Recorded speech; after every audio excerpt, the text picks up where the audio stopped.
And you can hear me? Thank you. Good evening, everybody. And before we start the meeting, may I inform members, officers, and the public that we are not expecting a fire drill this evening, but in the event of a fire alarm ringing, please do not exit via the lifts, but use the stairs via one of the main fire exits at either end of the chamber or the gallery, and those who are depending on the lift, please make yourself known to the fire wardens, and they will help. I would also politely ask you that you turn off your mobile phones and any other electronic devices, or to switch them to silent. If we do have mobiles or electronic devices going off, I would very much appreciate a donation to the chairman's charity. So thank you with that. Can I clarify that for all items, apart from the approval of the minutes, where a vote is required to be taken, this will be undertaken using your electronic voting devices. And I would also like to remind all members that should they leave the chamber during the debate of any item, that they should satisfy themselves that they've heard enough of the debate to vote in an instructive manner. Furthermore, I would also be grateful if all contributions can be concise, that the various time limits for speeches are respected, and depending on the length of the time of our meeting, it is also important that should we break, councillors return to the meeting at the allotted time in order that we can promptly recommence the meeting. Finally, as notified to councillors prior to the meeting, I'm formally confirming my acceptance at today's meeting of two urgent items, the request for dispensation for attendance and the political balance on council committees following consultation with the monitoring officer and in accordance with meeting procedure rule 11. The urgent items have been accepted, as in each case the decision needs to be made prior to the next scheduled meeting of council. I would now like to formally open the council meeting and welcome everybody, and also those who are online and may be watching. Thank you very much. So with that, we turn to the first item, which is apologies for absence. May I see Councillor Rowley with apologies. Thank you, Chair. I've got apologies for Smithers, Jackson, Lavelle, Tye, Waters, North, Carr, Coleman and Edwards. May I add Councillor Graham Lawman to that as well?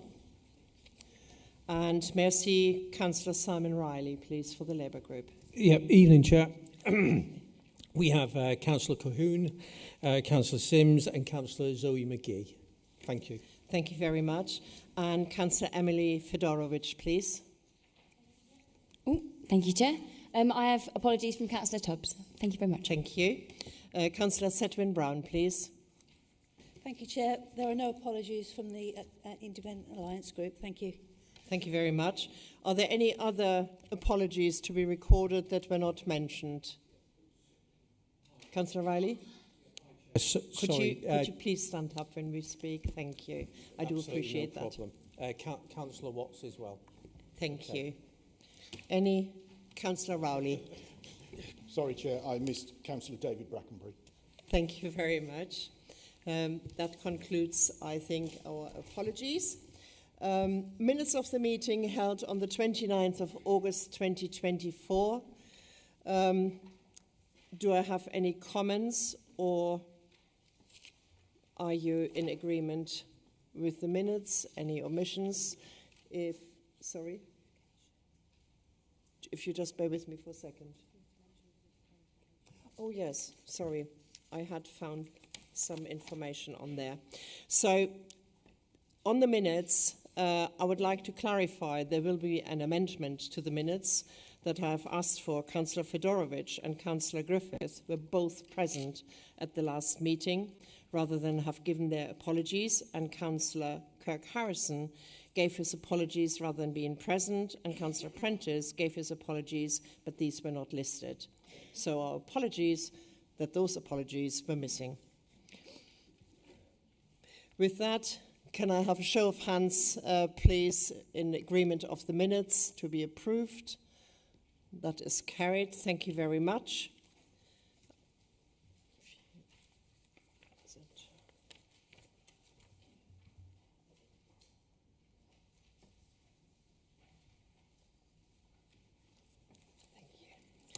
Thank you.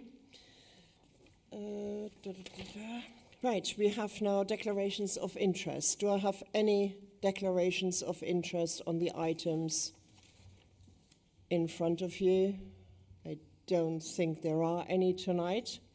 In that case, we go to the chair's announcements. I would like to welcome members of the public, including those who may be making statements. There aren't any in the public gallery, but those watching online from home. And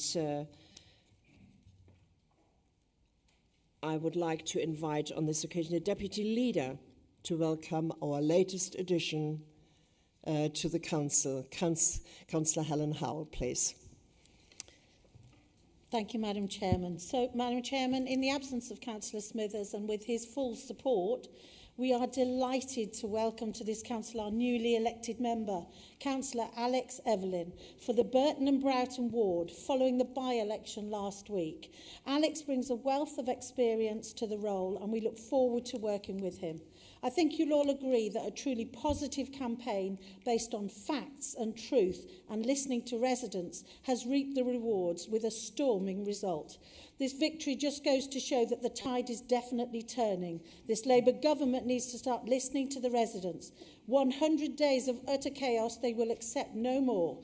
Congratulations, Alex, and welcome to the right side. Thank you. Do any of before I ask anybody else, my wholehearted congratulations on your election as well, and welcome to this council, and we look forward to working with you as part of the 78 councillors. Are there any comments from any of the opposition leaders? Councillor Keane. Yes, I'd like to welcome the member for his 6-month term. It's a great council to be part of, as I'm sure you all appreciate. And I just want to offer my warm congratulations, but let's see how many of you there in May. Are there any other comments from Councillor Fedorovich? Thank you. I'd love to congratulate you, Alex. I've obviously worked within the town council. It's great to see more young councillors involved and stepping up to the plate. So hopefully you inspire a lot more people to do the same. So well done, and yeah, look forward to working you at this level too. Are there any other comments? Councillor Brown, Sedgman Brown, that is. Thank you, Madam Chairman. I'd just also like to welcome Alex on behalf of the Independent Alliance Group. Congratulations. Thank you. With that, my own announcements as chairman. Graham and I signed up to the Customer Service Week last week, and we visited 4 of our customer service centres and spent about 2 to 3 hours with the individual centres in Corby, in Kettering, 2 centres, and also in Thrapston. And it was an absolute brilliant time. We were in awe of the knowledge of our officers, of the customer service advisors, who so often don't know from one second to another what type of call they're going to get, whether it would be a blue badge application, wanting to register a birth or death, or anything else. And they have been absolutely fantastic. I have commented on our own Yammer side for our staff, because I don't think they get enough praise for what they are doing. They are doing this, they are extremely helpful. There are sometimes quite often the same type of queries, whether it is relating to bin stickers or something like that. But they are so helpful. And I would like to give my greatest thanks to the, sorry, Councillor Harrington, did we amuse you? And we were very impressed, and thank you very much to our customer service advisors and their managers for the help they're extending to our residents on our behalf.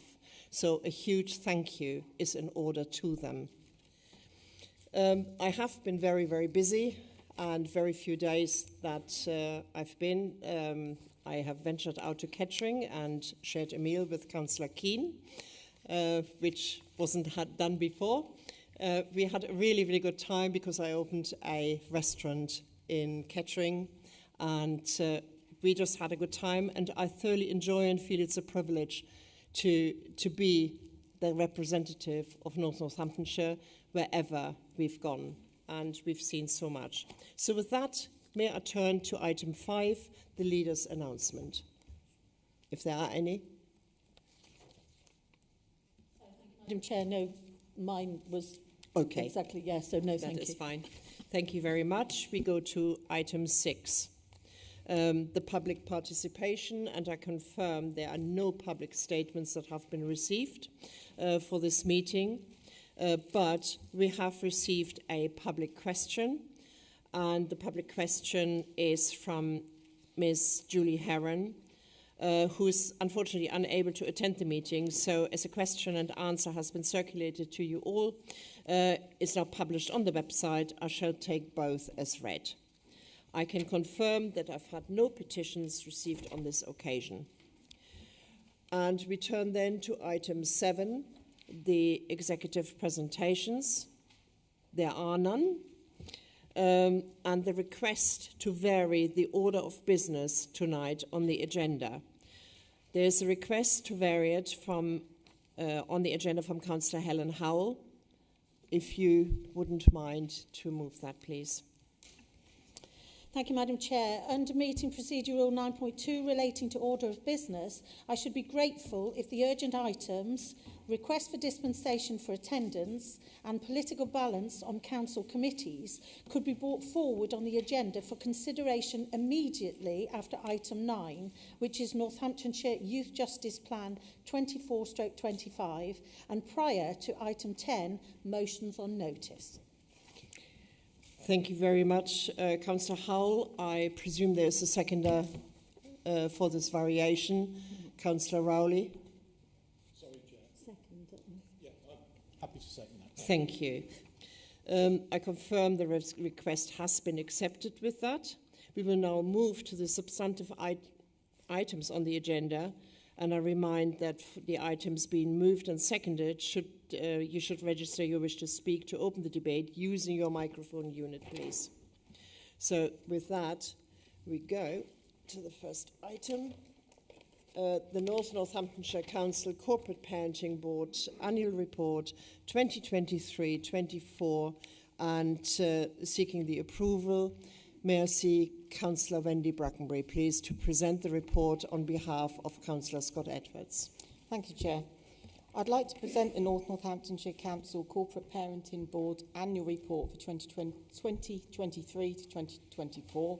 The report gives members an overview of the work of the Northamptonshire Children's Trust. Initially, at its inception, there was one corporate parenting board covering both the West and North Northampton councils, and since May 2023, each council has its own corporate parenting board. Therefore, this is the first report from North Northampton Council as the sole council on the board. The board is made up of councillors, Northamptonshire Children's Trust officers, North Northamptonshire Council officers and partner organisations. Each meeting focuses on a relevant topic to care, experienced children and young people. And if members refer to page 31 to 36, that gives a summary of the topics which have been discussed during this year. A highlight of each board meeting is hearing of the successes of the young people. As we would our own children, we learn of the participation of individual children and young people and celebrate their achievements throughout North Northampton.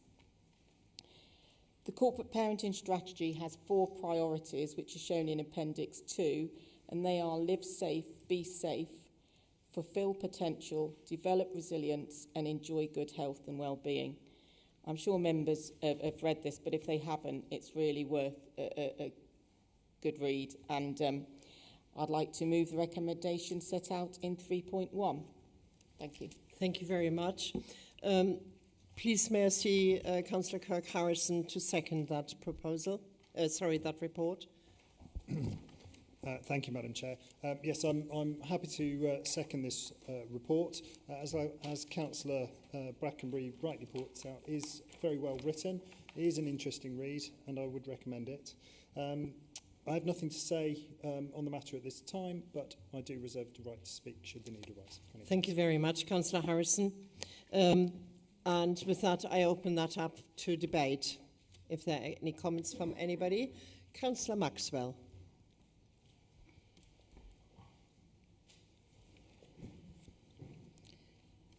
I've read this report, and there are a few questions I'd actually quite like to ask.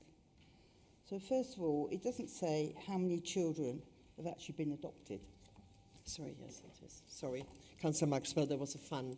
Sorry? There was a fun going, and I couldn't quite hear you. Sorry. Okay. So the first thing I would like to ask is, it doesn't actually state how many children have been adopted this year. That's my first question. And the second question, when it's looking about praising people who actually are involved in children and actually have fostered them, it doesn't say anything about the children which have been adopted. You know, about the fact that they've been adopted and how well the parents who adopted them, how well they've actually done. There's no mention about that at all. And I think that we ought to actually seriously look at these parents who take on children who sadly have no homes, and I think we need to praise them for what they do. Thank you, Councillor Maxwell.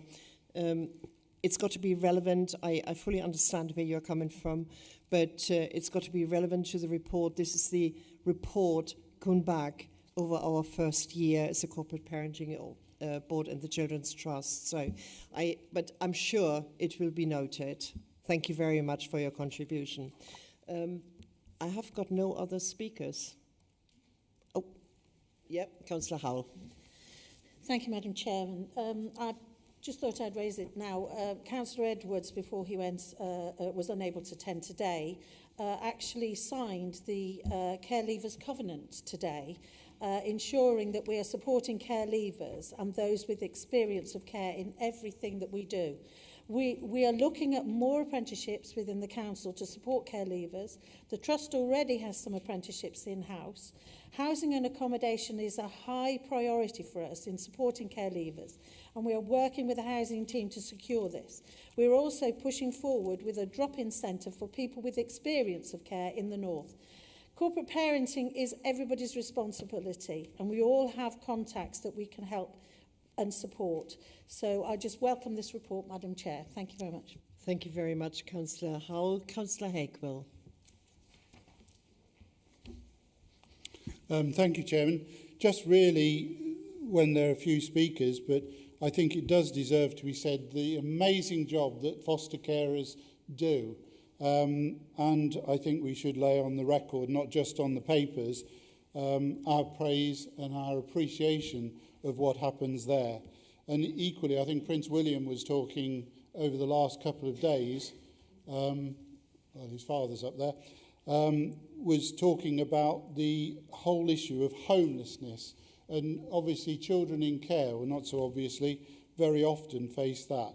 And I equally hope that we will continue to pursue making sure that good quality homes are available for children who come out, or young people who come out of care. But just to lay down that very clear principle, what wonderful people they are who adopt and who foster. Thank you.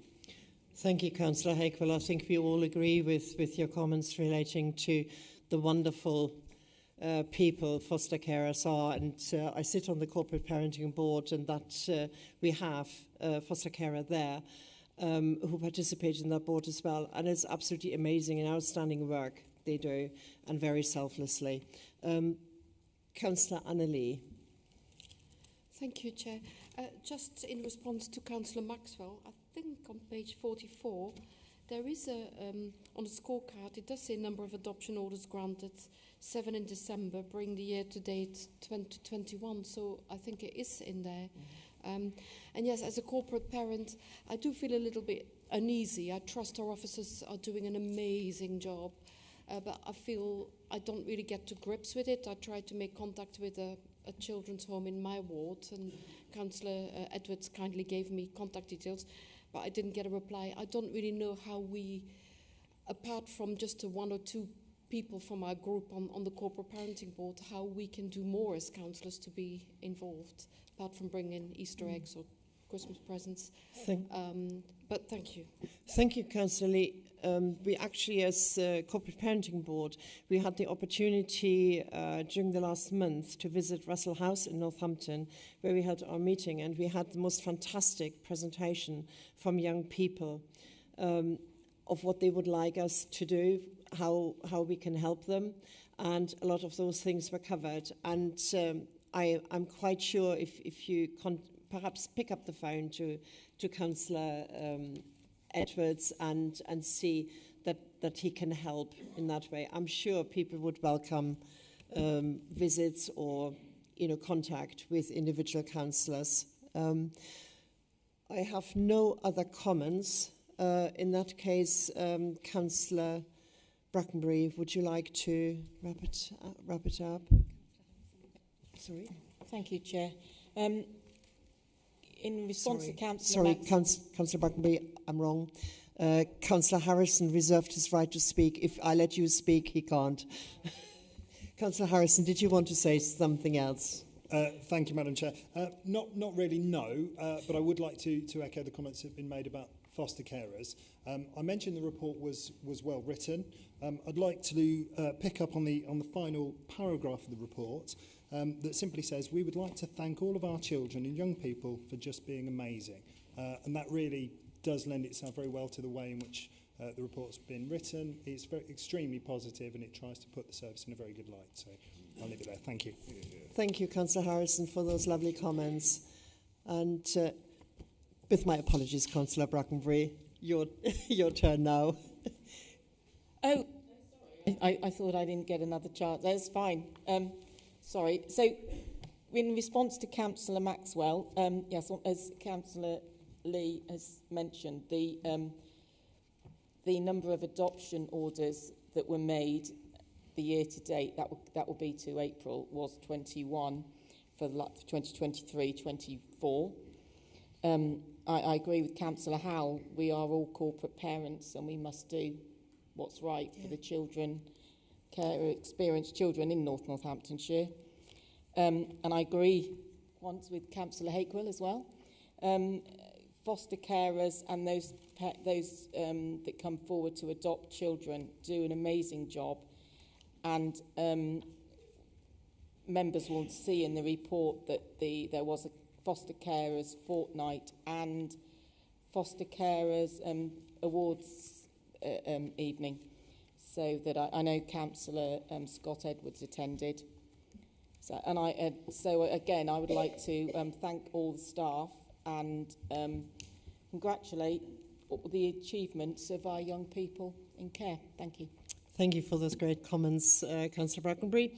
With that, having been moved and seconded, I would like now to turn to the vote. If you would please use the system in front of you when you have the opportunity. The vote has now commenced. Thank you.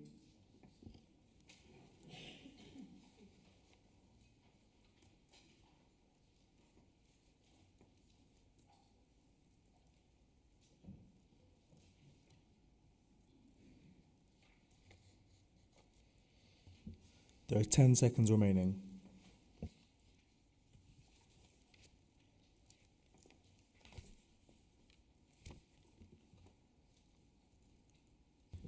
The vote has now ended. The results are unanimous, 58 for, 0 against, 0 abstentions. Thank you. The vote is therefore carried. And we turn to agenda item 9.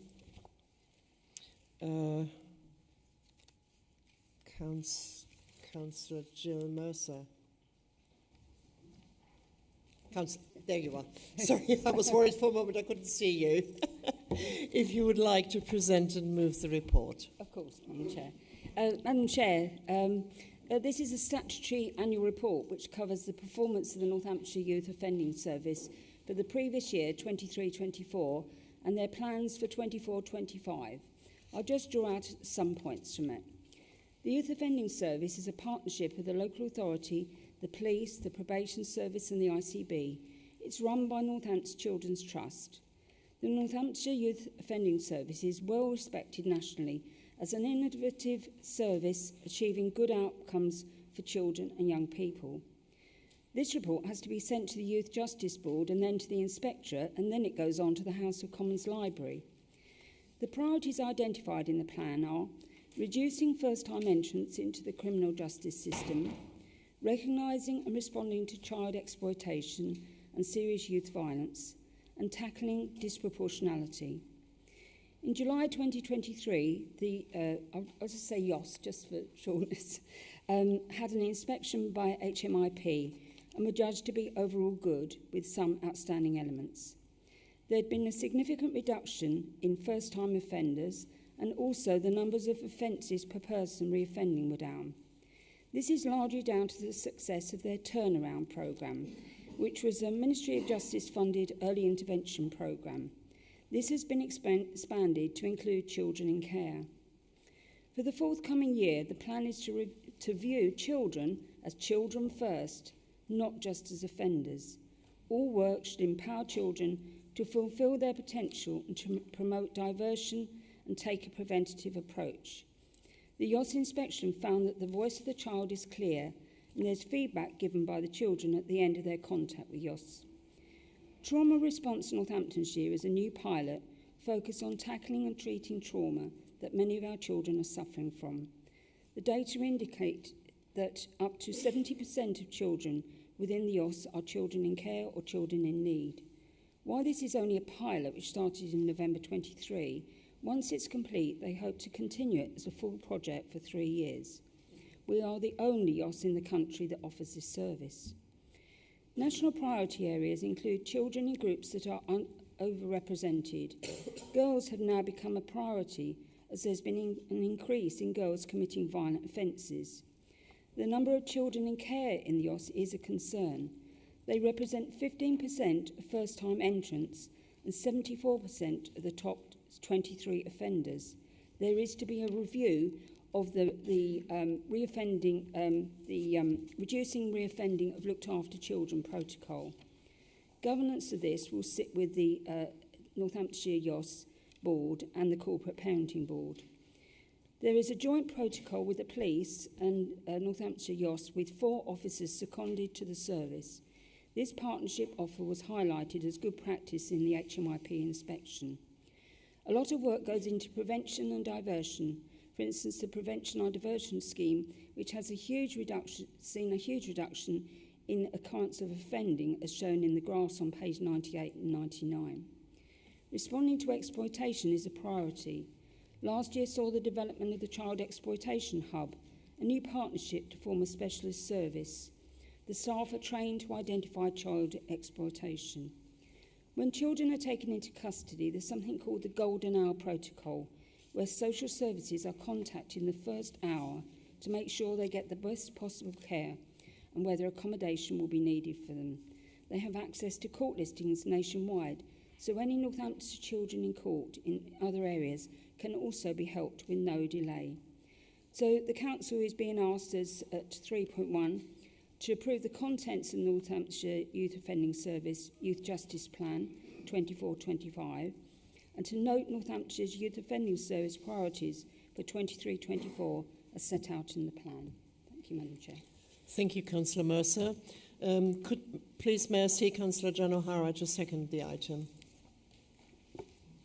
I'd just like to second this actual justice plan, and just to say my thanks really for all the work that's been done with this. I used to do youth work, and we used to spend a lot of time out on the streets talking to children, going finding young children, and these children just need to be listened to, not spoken at.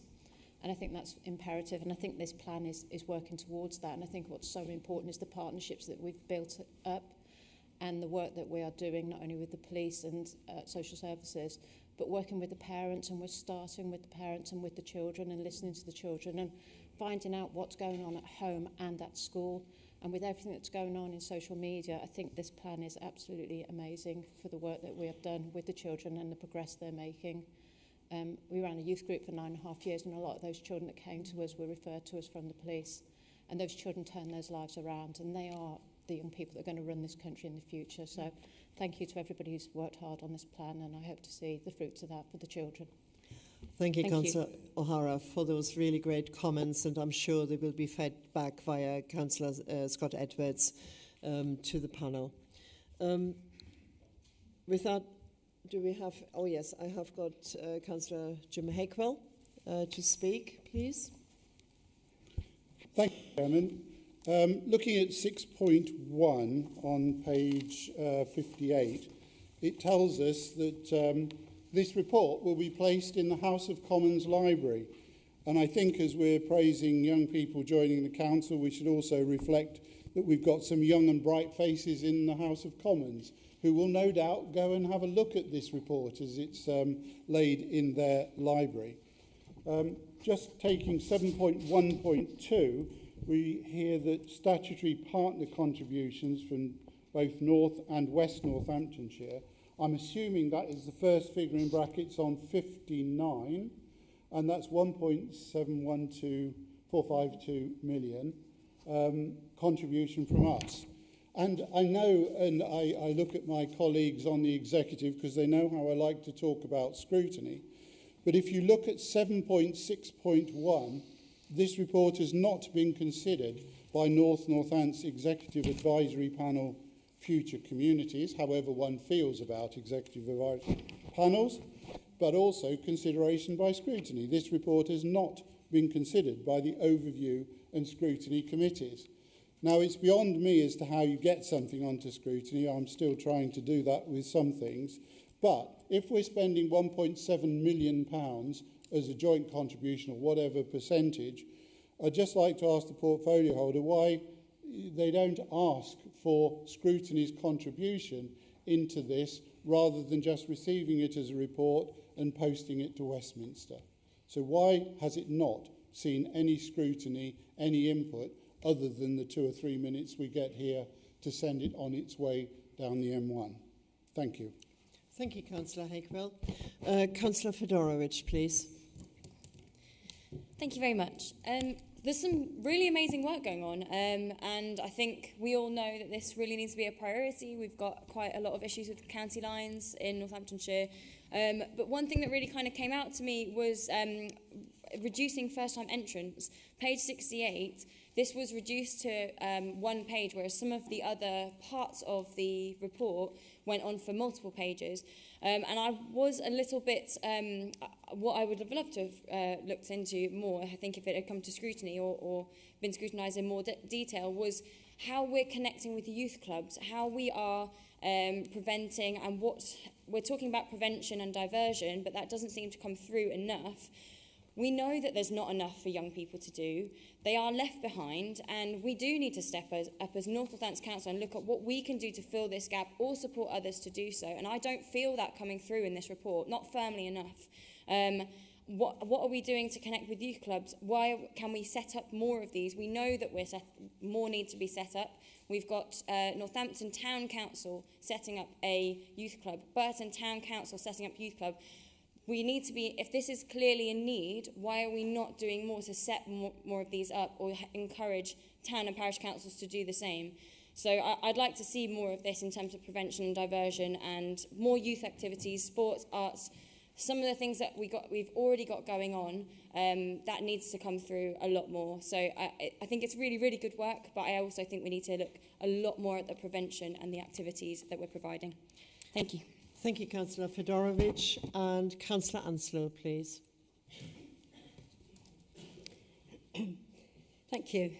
Yes, the report is really interesting, and I just wanted to share with you the fact that I went to Wellingborough Court last year when I was the mayor and was due to meet with Princess Anne, who was there to see the work that was being done there, this turnaround programme, which is part of a coming together of agencies that will support those first offenders and those who, unfortunately, might come back to the youth court. The court in Wellingborough covers the whole of Northamptonshire, not just Wellingborough. So anybody who is comes before the police in Corby will be found in Wellingborough Court, because that's where the Youth Service Court is. Princess Anne wasn't able to be there, unfortunately, because I think it was Storm Ida, or one of the storms, stopped the helicopter from landing. So we had the Lord Lieutenant instead, and he spoke really well about the work that's been done in Wellingborough Court. This turnaround programme is brilliant. It's already been mentioned about the number of people who do not re-offend. And the fascinating thing that I found when I went was that they have set the court up differently. It's not adversarial, a bit like we are here, you know, magistrates up there and the accused down here. It's around a table. It's around a round table where Councillor Ansler, could you please keep it relevant to the subject of the plan? It is relevant because I am praising this report. I am praising the fact that what they've done is brilliant. And one of the main things they've done is that they have brought families and those who've been hurt by the offender together around the table. It's a new way of dealing with justice. And I just wanted to say that's great. But I'm following up on the last report, was about children in need, children in care. They make up a disproportionate number of young offenders. And as Councillor Hakewell said, that does need scrutinising. Because although that report was brilliant, I want to know why that is happening and what are we doing to try and prevent it. Thank you. Thank you, Councillor Anslow. Councillor Howell, please. Sorry, excuse me, I do have a bit of a tickle, as they say. Yeah, thank you, Madam Chairman. Yes, so the priorities are to reduce first-time entrance, as one will see, recognising and responding to child exploitation and serious youth crime, tackling disproportionality in the criminal justice system. So it's been rated as good in 2023 Ofsted inspection. And just on the scrutiny aspect, obviously scrutiny are well within their right to call this paper in. It is a paper by the Northamptonshire Children's Trust, so by all means put it forward. The turnaround programme Councillor Valerie Angelo mentions has been a great success. This provides families and children at risk of offending with tailored support and interventions to understand the underlying causes. The programme is funded by the Ministry of Justice and it's been approved again to continue to March 2025, which I think you'll agree is really good news. Children's voices are now used in their panel meetings. Intervention material has been designed to help identify first-time entrants into the system. Weeks of action have taken place, and this includes school awareness, Knife Angel support and community engagement. There's been a 25% reduction in first-time entrants in the age between 10 and 17. And the team continue to work with young people and families, and the multi-agency work is showing improvements. So I think, Madam Chairman, you'll agree, we are moving directly in the right fully in the right direction with this, and all of those interventions that we are putting in place are definitely working. Thank you, Madam Chairman. Thank you, Councillor Howell, for those clarifications. I have no other speaker registered. In that case, I would like us to turn to a vote, please. Oops, sorry, Councillor Mercer.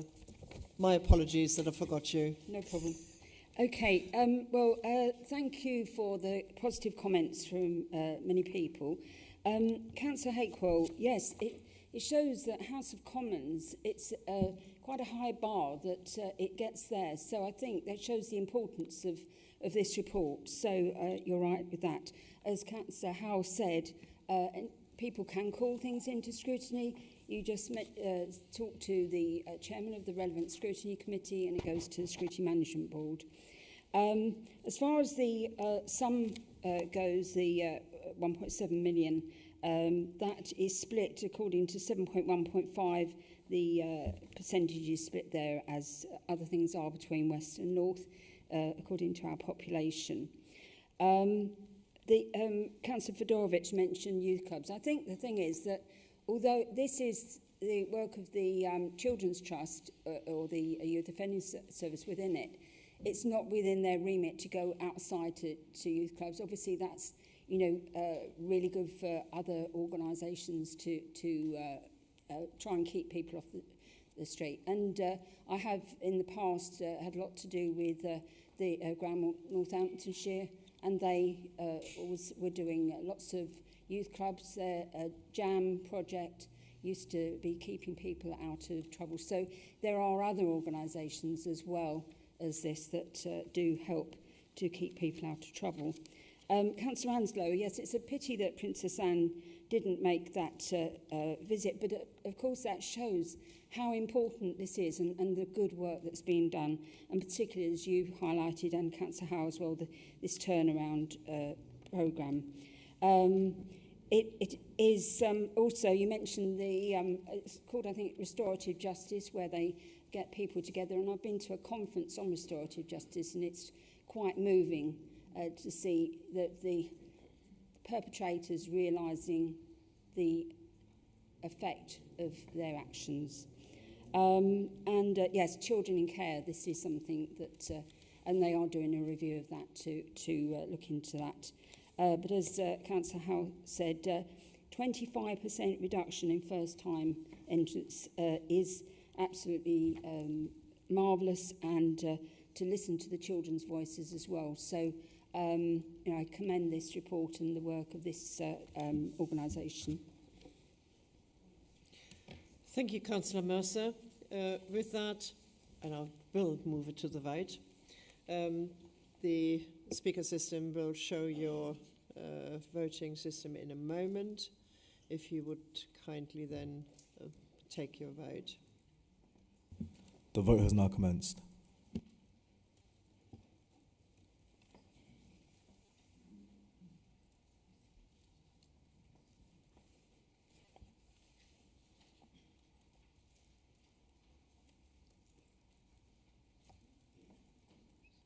There are 10 seconds remaining.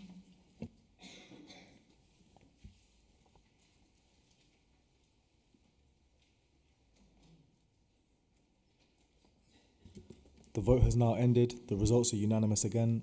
57 for, 0 against, and 0 abstentions. Thank you very much. For some reason, Councillor McEwen, I've got you here as a request list to speak. You must have touched your... Unless you wanted to say something as a point of order or anything?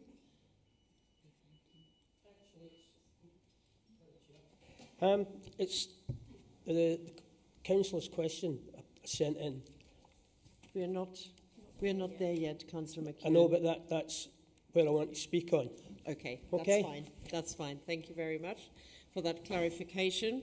So that vote was unanimous. Thank you very much. We turn to the urgent item, political balance on council committees. Councillor Howell, please. Thank you, Madam Chair. Under Section 85 of the Local Government Act 1972, where a councillor fails throughout a period of 6 consecutive months from the date of their last attendance to attend any meeting of the council, then they cease to be a member of the council unless the failure was due to some reason approved before that period expires.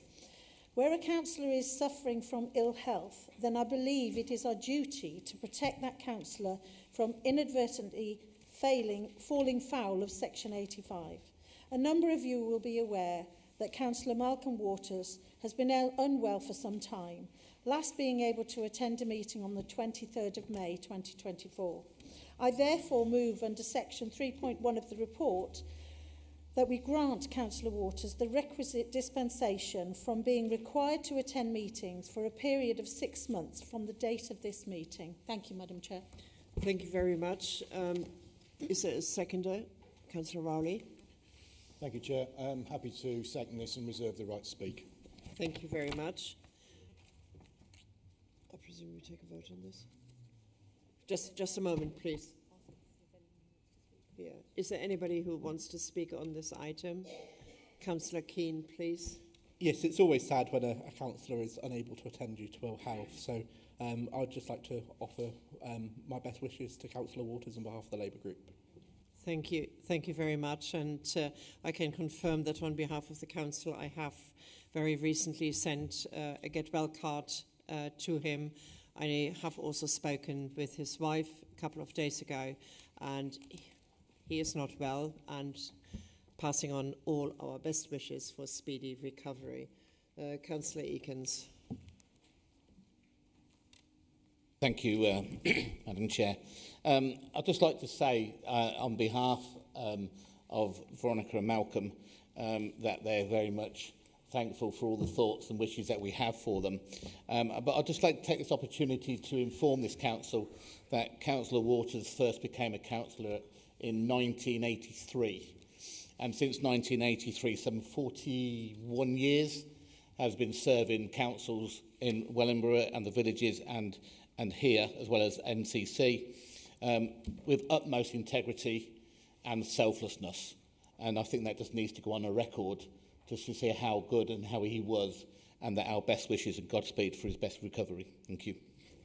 Thank you very much. And as Chair, I will pass those messages on behalf of NNC Council, if that is okay with everybody. Sorry. Yes. Councillor Rowley, do you want... No, you don't. Okay. Councillor Harrington. Thank you, Chair.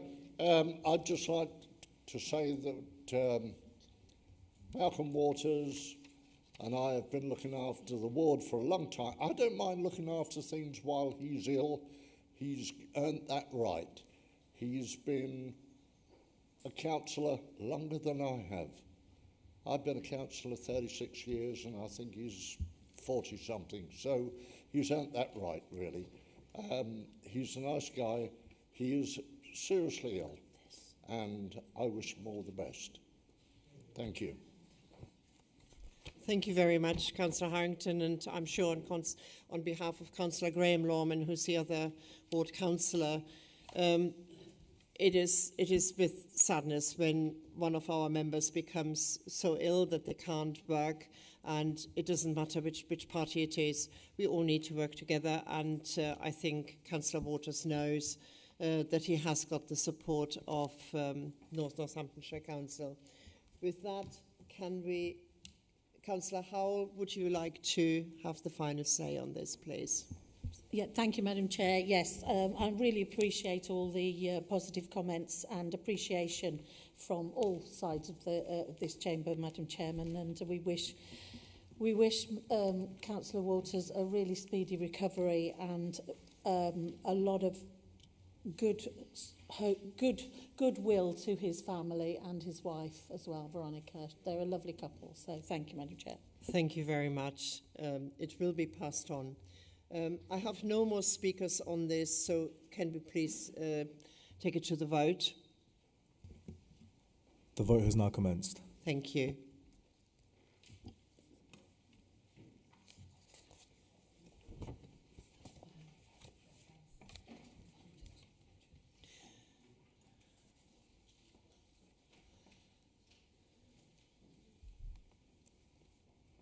There are 10 seconds remaining.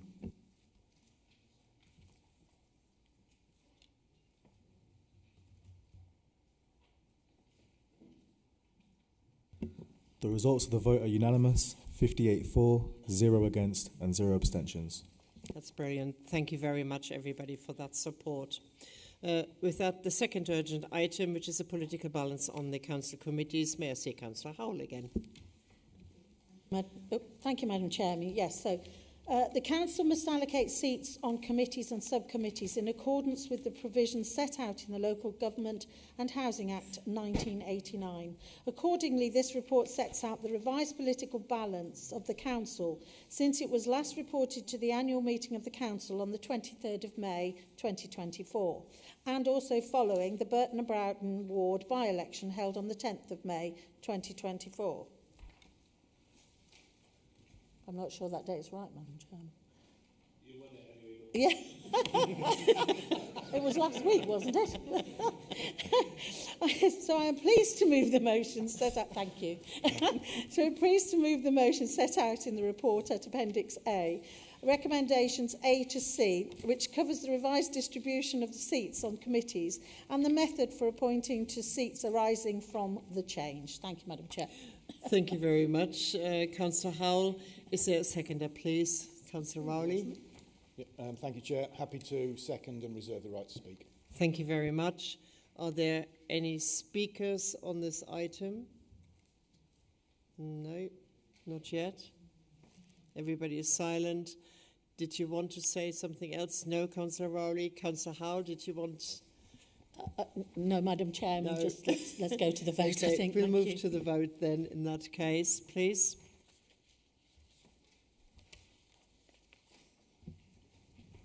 The vote has now commenced.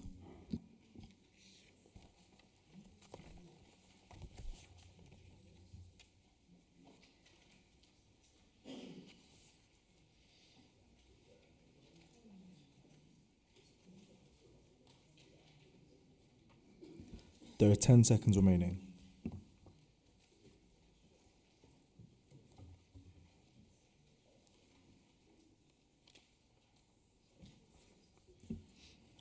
The vote has now ended. The results are as follows. 57 for, 0 against, 1 abstention. Thank you. Thank you very much. That is obviously carried. And with that, we go to agenda item 10, motions on notice. And motion 1, may I see Councillor Russell Roberts to move the motion, please.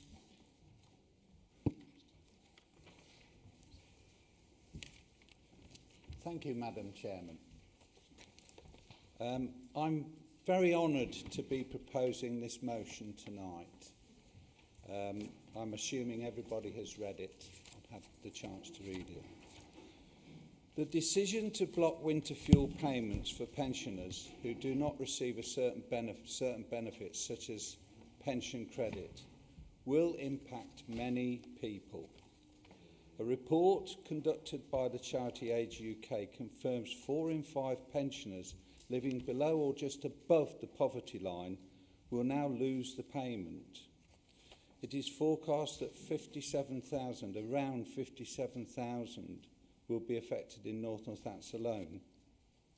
And we all appreciate how difficult but necessary future fiscal planning is, especially for people on a fixed income. I am sure we also appreciate the need for no surprises. Our pensioners are, on the whole, a resourceful lot, but they are not miracle workers, and some are now feeling let down and frightened of the future and the winter ahead. I believe the actions of the government are not helpful and could lead to some tragic outcomes. The government needs to think again. I come here tonight to say to all of you, help. Thank you for listening. Thank you, Councillor Roberts. May I see Councillor Ian Jelly to second the motion? Chairman, I'm happy to second this motion and reserve the right to speak. Thank you very much. With that, I open it for debate, and the first one is Councillor Martin Griffiths, please. Thank you, Madam Chairman. Since the early days of this council, there have been some well-meaning motions, some badly worded motions, and quite frankly, some pointless and crazy motions. This motion, in my opinion, is the most heartfelt and one of the most important we have debated, and certainly one that touches and affects the vast majority of the families and residents that we should all be proud to represent. I applaud Councillor Roberts and Councillor Jelly for bringing this before Council. As the motion points out, the winter fuel allowance was introduced by a Labour government when gas and electricity was a fraction of the cost that they are today. And I believe the current government should be ashamed of themselves in even considering withdrawing it, especially at a time that billions of pounds is being sent to foreign countries. So I say to our elderly, people affected by this dreadful, unfair and unnecessary attack on them, please do not choose between heating and eating. Keep your heating on in periods of cold weather this winter. Do not put your health and well-being at risk. Our hospitals and GPs will undoubtedly be under severe pressure again this winter. I say to families with elderly parents and people who have elderly neighbours, and to our colleagues in the voluntary sector, to please do your best to ensure that nobody in our area puts their health at risk in periods of cold weather. The government, the energy companies and their shareholders have a moral responsibility to look after the elderly and to help save lives.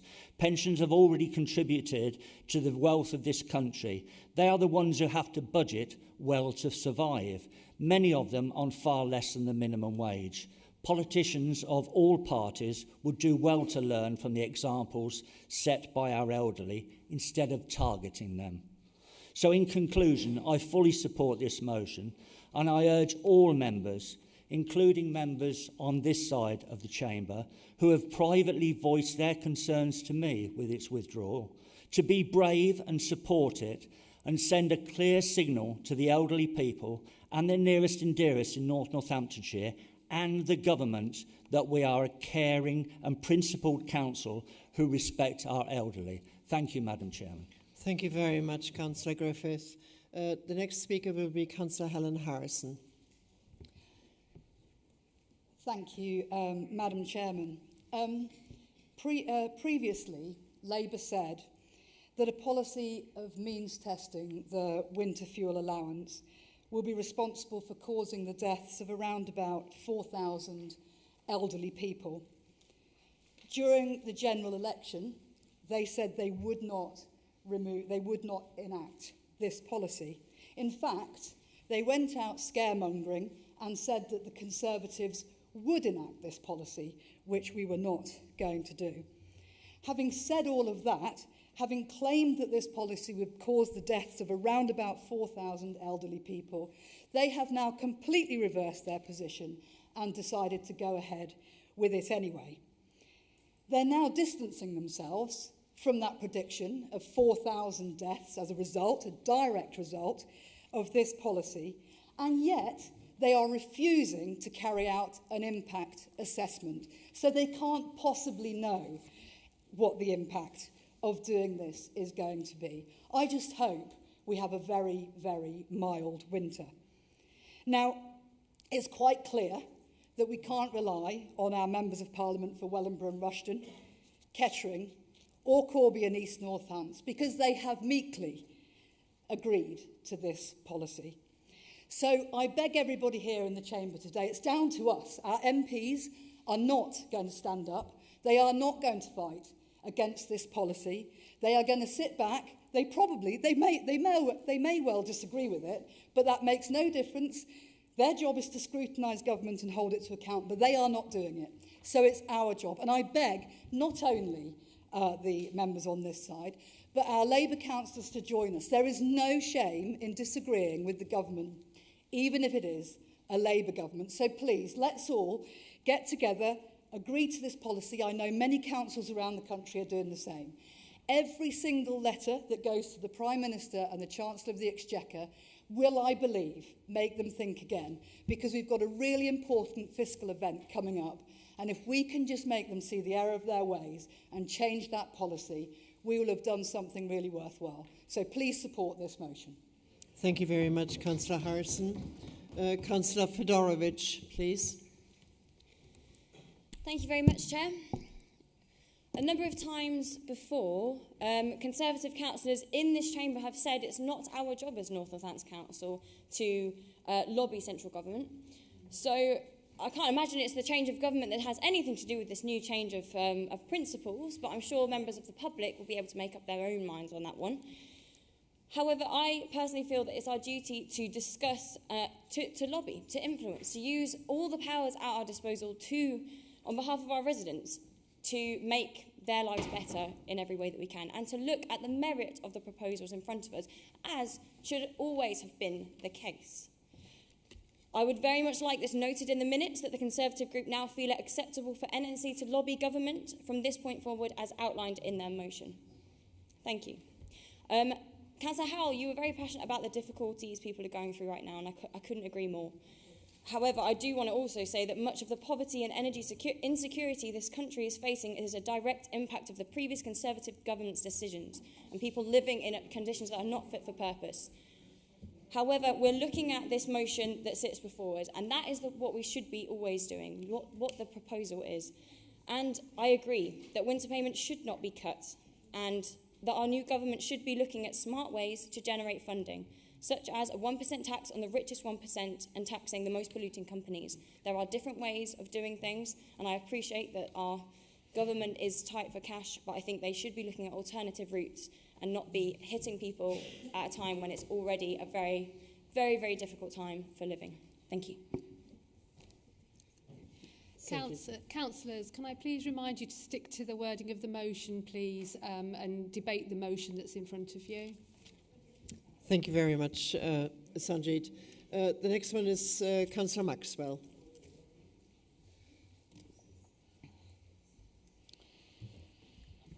The decision to stop the winter fuel payment allowance is totally unacceptable. Last Sunday, a resident came to my door because he'd lost his winter fuel payment. Why, he said, I have voted Labour all my life and never again. How do they expect me to live without heat? He said. I'm just above the threshold, and once I've paid my rent, council tax, water rates, what's left for food and heat? Of course, it's all right for Labour, who have their expenses paid for. They are not bothered if I die. Councillor Maxwell, could we please stick to the text of the motion? He was in tears. 760 eligible people do not get a pension credit, and the poorest pensioners will fall through the cracks, and some will die. Is this what you want on your conscience? Clearly not. Just reverse the decision. Thank you. Thank you very much, Councillor Maxwell. The next one is Councillor Jill Mercer. Thank you, Madam Chair. 1 in 5 excess winter deaths are directly attributable to cold homes, and 1 in 10 to fuel poverty. In fact, Public Health England reports a 1.5% increase in excess winter deaths for every degree Celsius drop below 18 degrees, underscoring the critical need for adequate heating. Putting it bluntly, this policy will mean more pensioners will die from cold in this winter. This decision is also going to put a strain on our adult social care service, as nowadays we prefer to keep people in their own home as long as possible with a home care package rather than going into residential care. Pensioners and their families will now have to take this loss of income into account when considering where their loved ones should live out their later years. What do we now say if we tell someone they can leave hospital and go home, and they say, how am I going to be able to eat and heat my home? We have a responsibility to make sure that they are safeguarded. My portfolio also covers the management of the Household Support Fund. The Labour government has agreed to extend this scheme for another 6 months. However, the bulk of this is set to be allocated to providing vouchers to children who are entitled to free school meals to help out in the school holidays. The rest of the Household Support Fund is split between that for vulnerable households, winter energy support and warm spaces. If there's a big influx of pensioners who now need to claim this, it will put a big strain on this fund. The Conservative government introduced the Household Support Fund in October 21 after the pandemic hit to provide support for all vulnerable households, including single parents and others who need our support. It can only be spent once, and some families may lose out as a result of having to spread this fund out to many pensioners. It would be irresponsible of us as councillors, and in particular myself as portfolio holder for adults' health and wellbeing, not to try to get this decision reversed. I therefore support this motion wholeheartedly. Thank you, Councillor Jo Mercer. Councillor Valerie Anslow. Before we vote on this motion, I would like to ask the mover and the seconder if they could tell us how many times in the last 4 years have we written letters to the government demanding a reversal of the decision that the previous government have made. In fact, as many of the councillors... Councillor Anslow, it's not relevant. It's the text of the motion. Would you please be quiet when I'm speaking, Councillor Anslow? Please listen to me. It is the text of the motion we are debating. I can't hear you at the moment. I'm talking about the piece that's about writing a letter to the government. So that is part of, it's relevant. I'm taking advice from the monitoring officer, Okay. Councillor Anslow, and the advice was that it is not relevant to the motion. Councillor Anslow, if you wanted to ask a question in relation to that is acceptable. The motion itself is for that letter to be written, not necessarily a debate around the history of what's happened in the past. How can we possibly decide on this if we don't debate it? And I'm putting forward this idea that we've never written a letter to the government, as Councillor Fedorovich said. And many of you councillors who were on NCC didn't do it over the last 14 years of austerity, where the pensioners and vulnerable families were being affected by the cuts that were made during those times. So this is a political stunt, as far as I'm concerned. It's a political stunt. Councillor Anslow, the motion is not about the number of letters written. If you can stick to the wording of the motion, please. Not write a letter to the Secretary of State because it is not going to do any good. Councillor Pandey, please. Thank you, Madam Chair. And as this motion... Could we have one meeting, please? So, yes, lot have been said about this motion, and as I read from this, people will have to choose between heating and eating. So I believe they will choose to eat. But if their house is not warm, they will fall sick. They will get cold and pneumonia they might get. And what the government has done, they have scrapped the NHS project in my ward, KGH. So now these people cannot go in any also. Because if they could go to any, they will have to wait for a very long time to get treatment.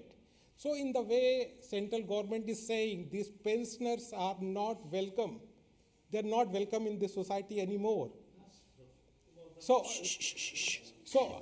Can we just... Councillor Pandey, this motion is not... So coal-related issues, they carry on. Limit just to the pensioners. Their carer might be forced to take leave from their work to take their the carer will have to go to NHS to take care of their parents or whoever they're taking. They will Councillor take Pandey, this motion is not in relation to the NHS. If from the other side, they said, Could we just have one meeting, please, and let Councillor Pandey speak? Someone said from that side, we are in this position because of government. Yes, we are in good position because my government did very good job. We are still floating. We did not bring the COVID. If COVID was Could not we wrap there, it up, Councillor Pandey, please? Councillor Pandey, can you please stick to the motion? Motion, I want the council to write to the PM to take and make a sensible judgment and reverse this motion, reverse this decision what they have taken to scrap the fuel allowance. Thank you, Councillor Pandey. Can I please remind any of the comments you are making, please, they've got to be relevant to the motion and its text, to its content. Councillor Andy Mercer, please. Thank you, Madam Chairman. Well, full of that. It's not very often I find myself in the position of supporting something from a trade union. Unite fought very hard to try and get exactly what we're wanting here, the government to change direction. The Labour conference did. They implored the government to change direction. We are merely... What is your point of order? Whether this is relevant. Can you clarify which part of the rules The that you're bit relying about on the in bringing your discussion point? to the trade union, is it relevant to the motion that we are discussing?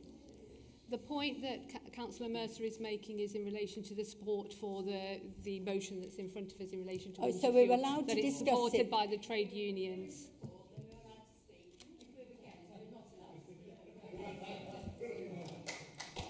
Councillors.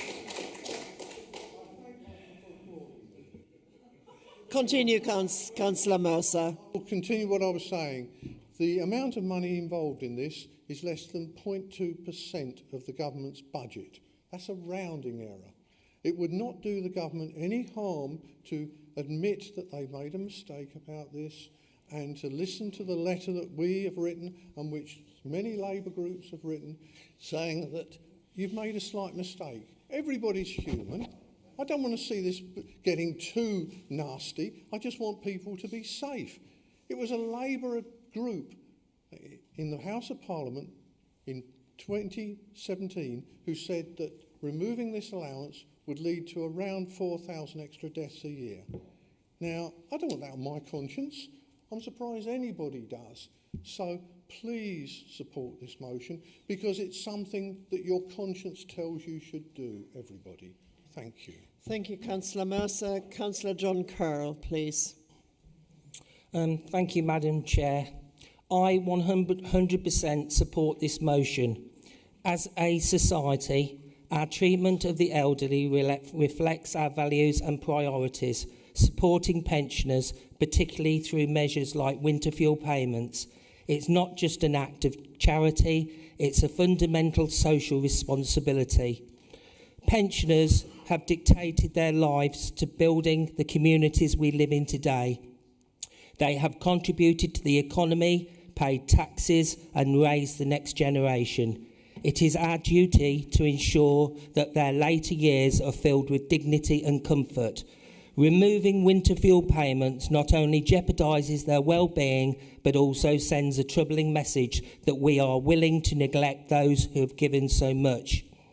Without adequate support, many elderly individuals may face tough choices between heating and eating. The financial strain can lead to increased isolation and mental health issues. Moreover, insufficient heating can exacerbate health conditions, leading to additional pressures on the NHS. The well-being of our elderly population is a collective concern that transcends individual circumstances. By advocating for the restoration of winter fuel payments, we are investing in the social fabric of our communities. A society that cares for its most vulnerable members is one that is stronger and more resilient. Ultimately, this issue is not just about financial support, it's about the moral obligation we have to our elders. We must urge this government to recognise the importance of these payments and ensure they remain a cornerstone of our social safety net. By doing so, we are not only protecting our seniors, but also affirm our commitments to a just and compassionate society. Thank you. Thank you, Councillor Curl. Councillor Matkeen, please. Thank you. Firstly, I think we need to understand why the government took this decision. And that's because the previous Conservative government left a black hole in our economy. They did. The Conservatives are used to doing this. We had the Liz Truss cause huge interest rates, which caused huge, lots of inflation.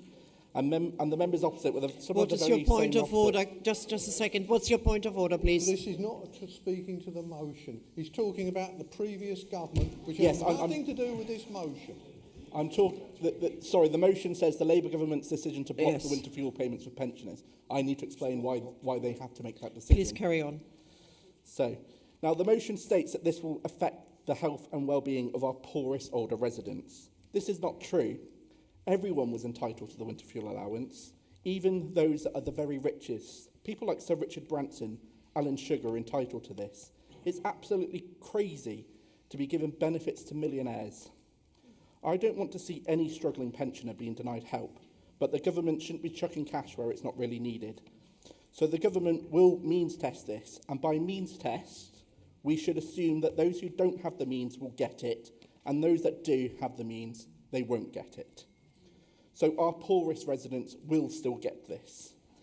It's fantasy politics to say that the poorest won't get help, because they will. And I'm pleased to see firsthand some of the actions our local MPs have done with holding events to help pensioners.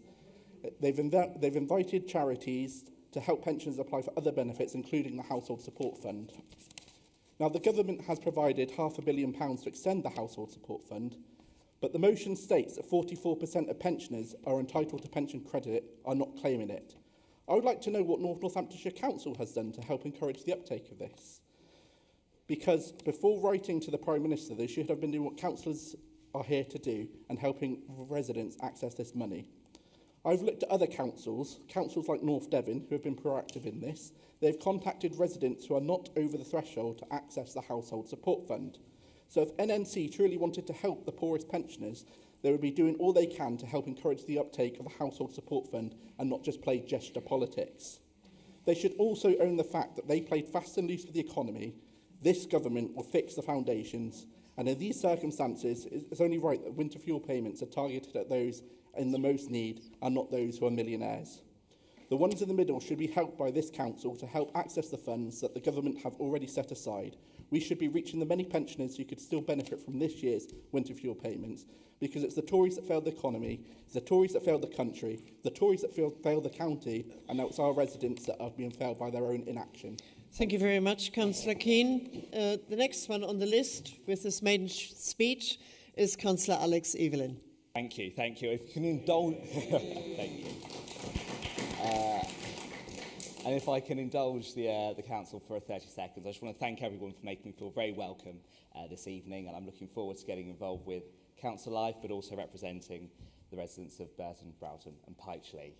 Now, I am a student of history by trade, so I thank Councillor Keane for giving us an abbreviated version of history, but I would like to go back to 2010 when Ed Miliband was leader of the... What is your point of order? Just a second, please. What is your point of order, Councillor Keane? I'll get straight to it. So it's very... Could we just have one meeting, please? Because Ed Miliband basically said when we were fixing the economy that it was a political choice. And we did make choices then. We chose to introduce the triple lock. We chose to actually keep the winter fuel allowance.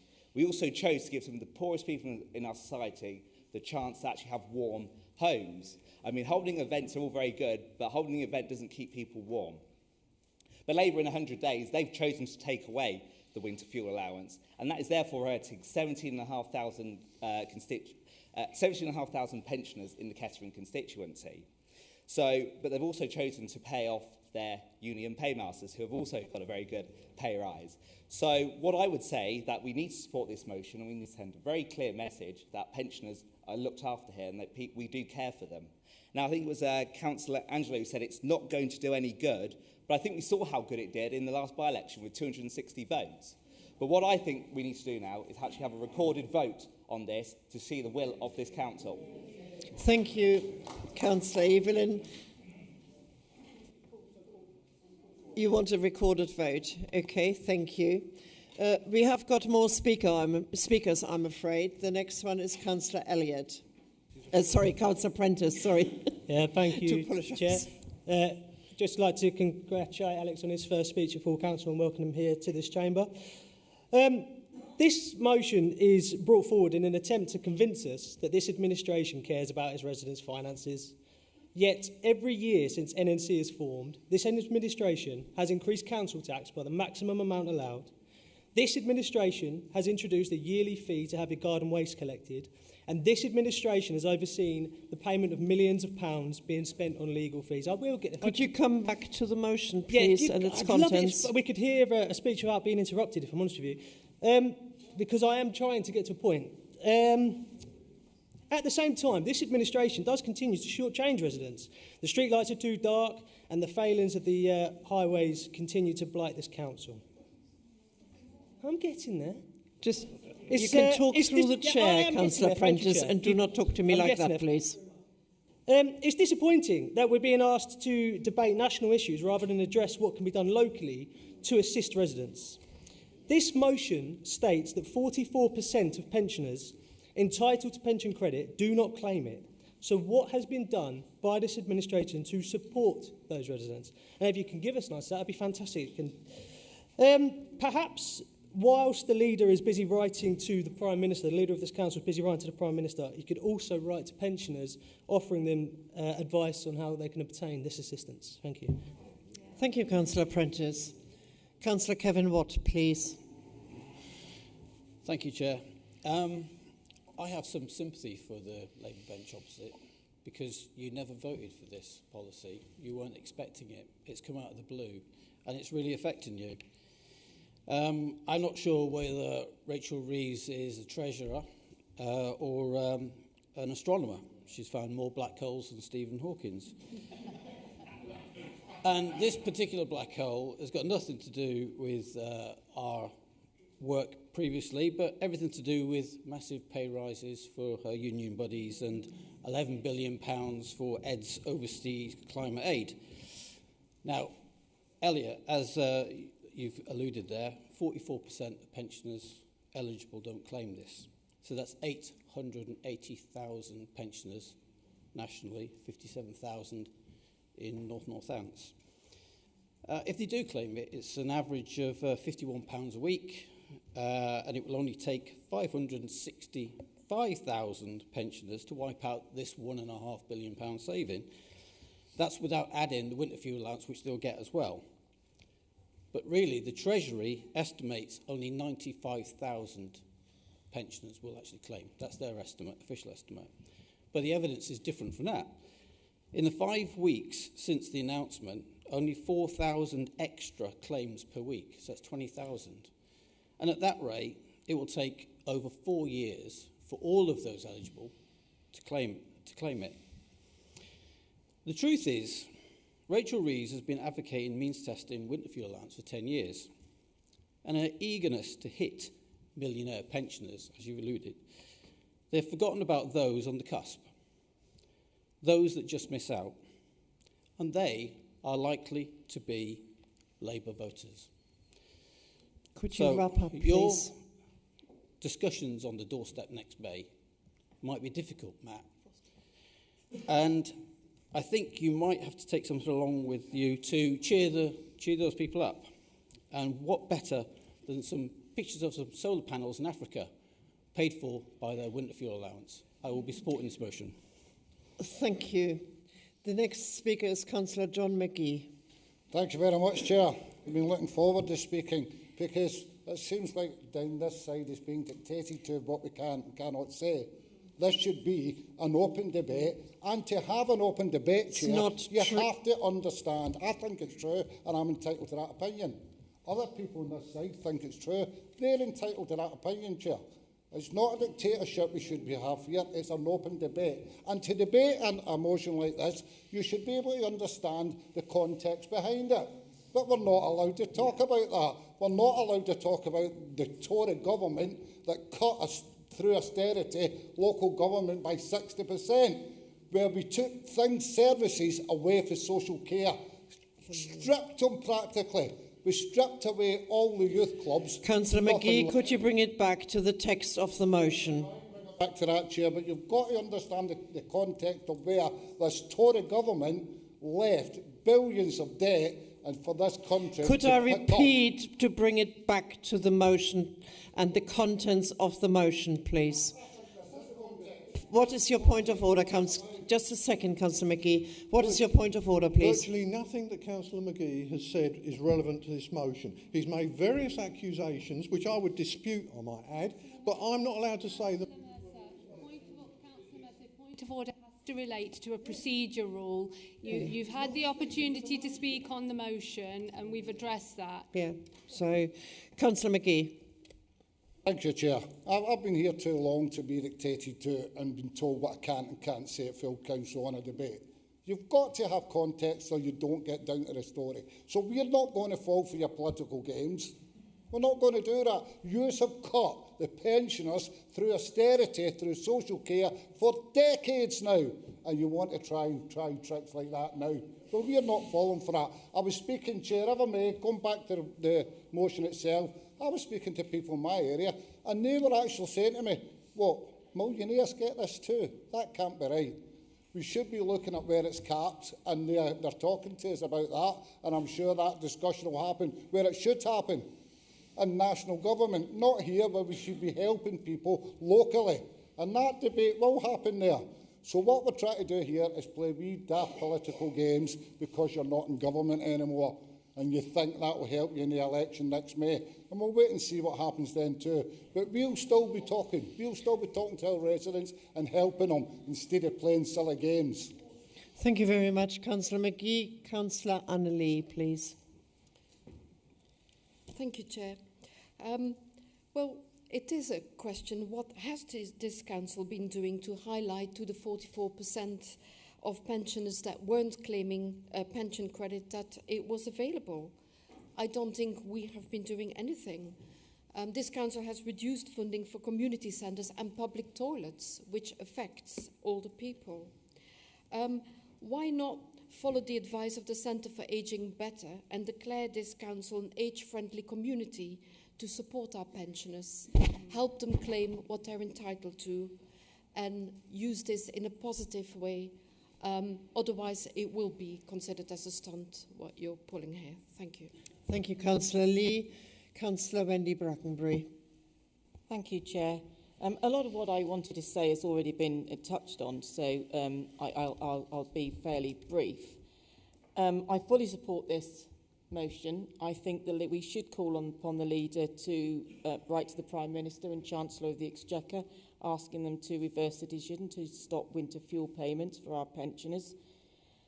I think it's really blasé of councillors to keep talking about millionaires. Why should millionaires get this payment? Actually, a lot of people who don't need it give that to charity.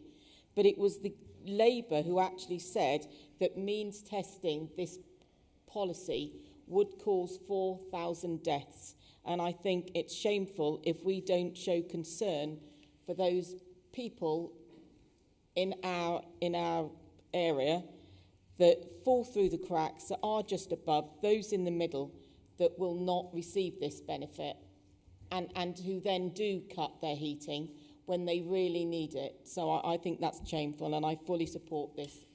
Thank you very much, Councillor Brackenbury. Councillor Lee Wilkes, please. Thank you, Madam Chair. So I was going to start by saying that I can't imagine there's a single person in the room who isn't utterly distressed by the government's removal of the winter fuel payment. But actually, what I'm hearing is that some councillors don't even seem to be distressed enough to agree that we should send a letter asking for the winter fuel allowance to be returned. I hear that our local MPs who voted to remove the winter fuel allowance are now doing everything they can to support elderly residents. Madam Chair, that's like me shooting somebody and then saying I did everything I could to help them because I called the ambulance. I support the motion. We have to support the motion because the speed in which this government introduced this change means that there will be a devastating impact on poorer pensioners who are not already on pension credit. And measuring a pensioner's ability to heat their home and to also eat healthily by whether they claim pension credit is grossly unfair and totally misunderstands the reality. Pensioners are proud people. The people that have contacted me worried are proud people. I am not talking tonight because it's a political game. I'm talking tonight because pensioners have asked me to say something. They're a proud people. The take-up for pension credit has never been even close to 100%. In fact, at the time that the announcement was made, the take-up stood at a meagre 56%. As we see in the motion, 44% of those that are eligible didn't claim. They're a proud people. Madam Chair, means testing the winter fuel payment with no time to save up, no costed-defined compensatory measures to protect poor and vulnerable pensioners could leave as many as 2 million pensioners badly in need, trying to stay warm And importantly, it could potentially jeopardise their health and their well-being. And I've heard this evening, I can't believe it, I've heard this evening that nobody that's in need is going to go without.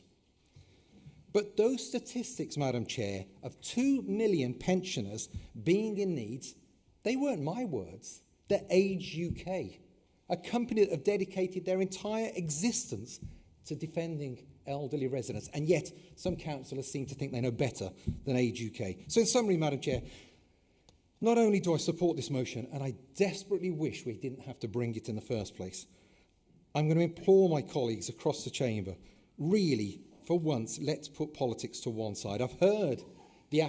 you see. I mean, there's pensioners here listening to this, and there's chuckling. I've heard the accusations, Madam Chair, of political games. Well, we'll see who's playing political games, won't we, when it comes to the vote. Please don't vote against it.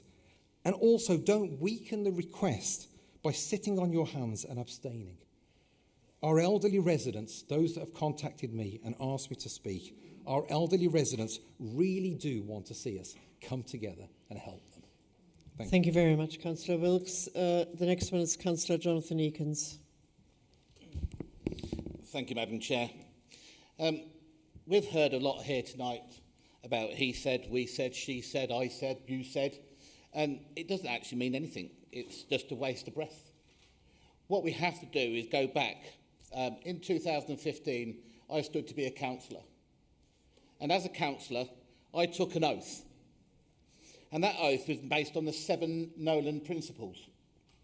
One of those is leadership. Every person in here is a leader in their own wards, representing their constituents. We have honesty. We have integrity, openness, selflessness, objectivity and accountability. Every one of us has all of those. And I call upon the thing in voting, each one of us has 57,000 pensioners that are going to be at risk in losing their winter fuel allowance. 57,000. There's 57 councillors in here tonight to vote. I say that you should go back to your principles and you should be selflessness. You should have the integrity and the objectivity and the accountability to turn this vote into an agree with us sending a letter to bring in...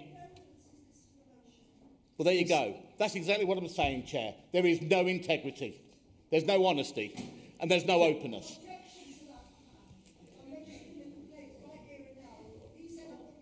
If you wish to... Excuse me, if you want to say something, please do so as a point of order. And you may see the monitoring officer afterwards. It's entirely up to you. Councillor Eakins, please carry on, but keep it wrapped up now. Chair. On to the motion. The integrity, Chair, is obeying or believing by the 7 principles that Nolan put out for us. The integrity is supporting your constituents and by supporting this motion. It's not about politics. It's not about what council or what government's in place. This is about you representing the people who voted for you. And it's a motion that is critical to the elderly in North Northampton and across the country. So therefore, I ask again, based on those 7 Nolan principles, ask yourself, can you honestly and morally not support this motion? Thank you, Chair. Thank you, Councillor Eakins. The next one is Councillor Pengelly. We have 2 more speakers. I will end, 3 more speakers. Oh gosh, we've got 7 now. It seems to be, but I will cut the amount of speakers in a moment. Councillor Pengelly. Yeah, I've had to cross loads out, Chair, because I don't want to upset you.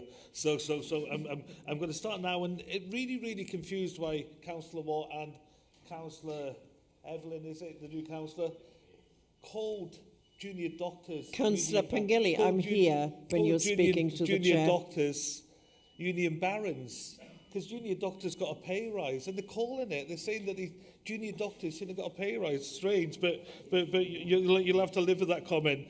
On the 6th of September 2022 to the 27th of October 2022, Liz Truss was elected as Prime Minister. Liz Truss, she cost us Can you please come back to the text of the motion? £30 billion affected the pensioners in North Northamptonshire more than anything. It put inflation at sky high, sometimes at 22%. So let's remember that. And was there any motion from the Tories Tories across? No, there wasn't. Not one thing from the Conservatives. And we have to look at this motion, why I can't support it. This motion, the same motion is being debated in Harborough, in Wrexham, in Stoke, in North Northampton, all over. It's coming from Conservative Central Office. It's coming from... Excuse me, could we have one meeting, please? Central Office. I will not support anything from Conservative Central Office. This motion and something similar to it is going to every council up and down the country. And what is your point of order? Just a second, Councillor Pengelly. What is your point of order, Councillor Mercer? You don't point with the finger to people, please. An accusation this motion was written by Central Office. I wrote most of it, so it's not. Thank you. Councillors, can I please remind councillors that points of order must relate to a procedural rule in the council's constitution. Where councillors want to address matters that are being spoken about in the debate, they register to speak and they can respond to those items. So if I can just remind members that points of order must relate to a procedural rule in the constitution. So if any members want to make a point of order, they must be ready to quote the procedural rule that they are relying on in bringing that point of order. Thank you, Sanjit. Carry on, Councillor Put down Pengelly. country is a fact, because I've checked it today. A similar motion that was put down today is going in front of councils, calling for councils to ask for this to be reversed. And it looks like to me it's come from Conservative Central Office. So let's talk about heating and eating and the effect it's got on the residents in North Northamptonshire. And I'm happy to say that I'm going out to Lee Barron, who will face pensioners on Saturday morning. Pensioners in Sykes Court that after 2 years have still got rats running about the building. They will see pensioners at Wollongong House who are still waiting for money from compensation for when the council's failure. Can you please come back to the text of the motion? I'm talking about heating and eating. And also, colleagues, when you talk about impact assessments, has there been an impact assessment done on the 49 residents who haven't got their pull cords? It doesn't work. If they fall over at night, they will go without being able to call an ambulance or a friend. 49 residents for weeks haven't had the pull cords and they've been told they don't know when they're going to come. So let's not tell us about how the Labour Party are looking at pensioners when you've got to look at yourselves. Thank you. Councillor Brackenbury, what is your point, please? If you have more people who wish to put it to the vote, then let me see that. I have still got 6 speakers at this precise moment. We had an enormous airing about it, and I think it has become quite clear that there are different opinions on every side. And do you have a seconder, Councillor Brackenbury? It is a democracy. Councillor Hakewill, we have had a huge airing. I know you're on the list as well. I fully understand your concerns that you are not being heard. We had about, I think, 14 speakers so far. And we've got to bring it to a vote, please.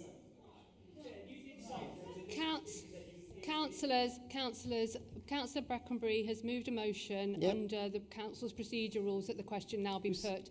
That motion has been seconded, so the motion will now be voted on. That was already earlier on requested by the members. Councillor Hakewill, can I please explain, we had already a number of members who requested a recorded vote on the motion. Councillor Hakewill, are you requesting a recorded vote on the motion that the question now be put? Sorry. Sorry, bear with me. Councillor Hakewill, can I confirm that you're seeking a recorded vote that on the motion that the question now be put, not on the substantive motion? Just a second. I think the community needs to know exactly how this chamber treats itself. Did he?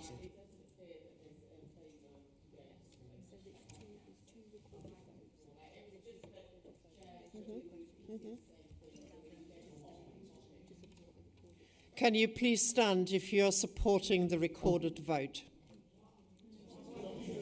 To be clear, councillors, a second motion has been proposed that the question now be put. That motion has been seconded, and what Councillor Hakewell is asking for is a recorded vote on that. After that recorded vote, we will move to a recorded vote on the substantive motion. We only have 2 ears.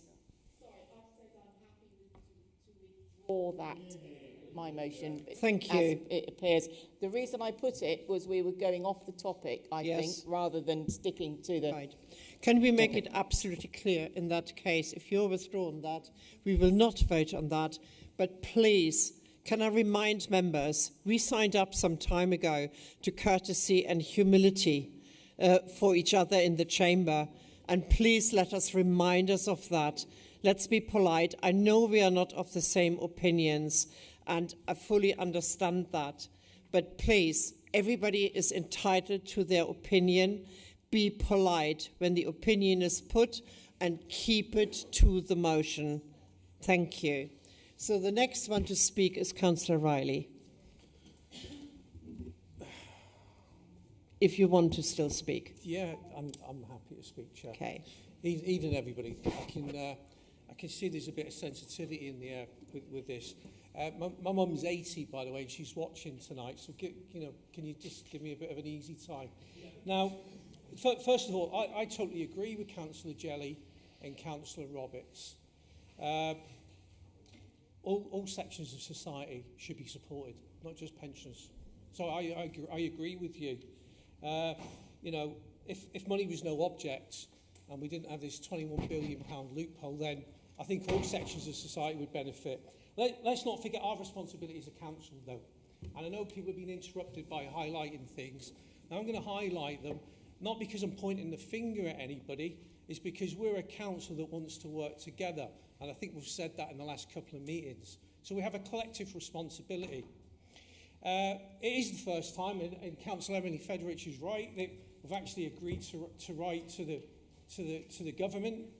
I think we have in the past sort of requested that we write to our MPs.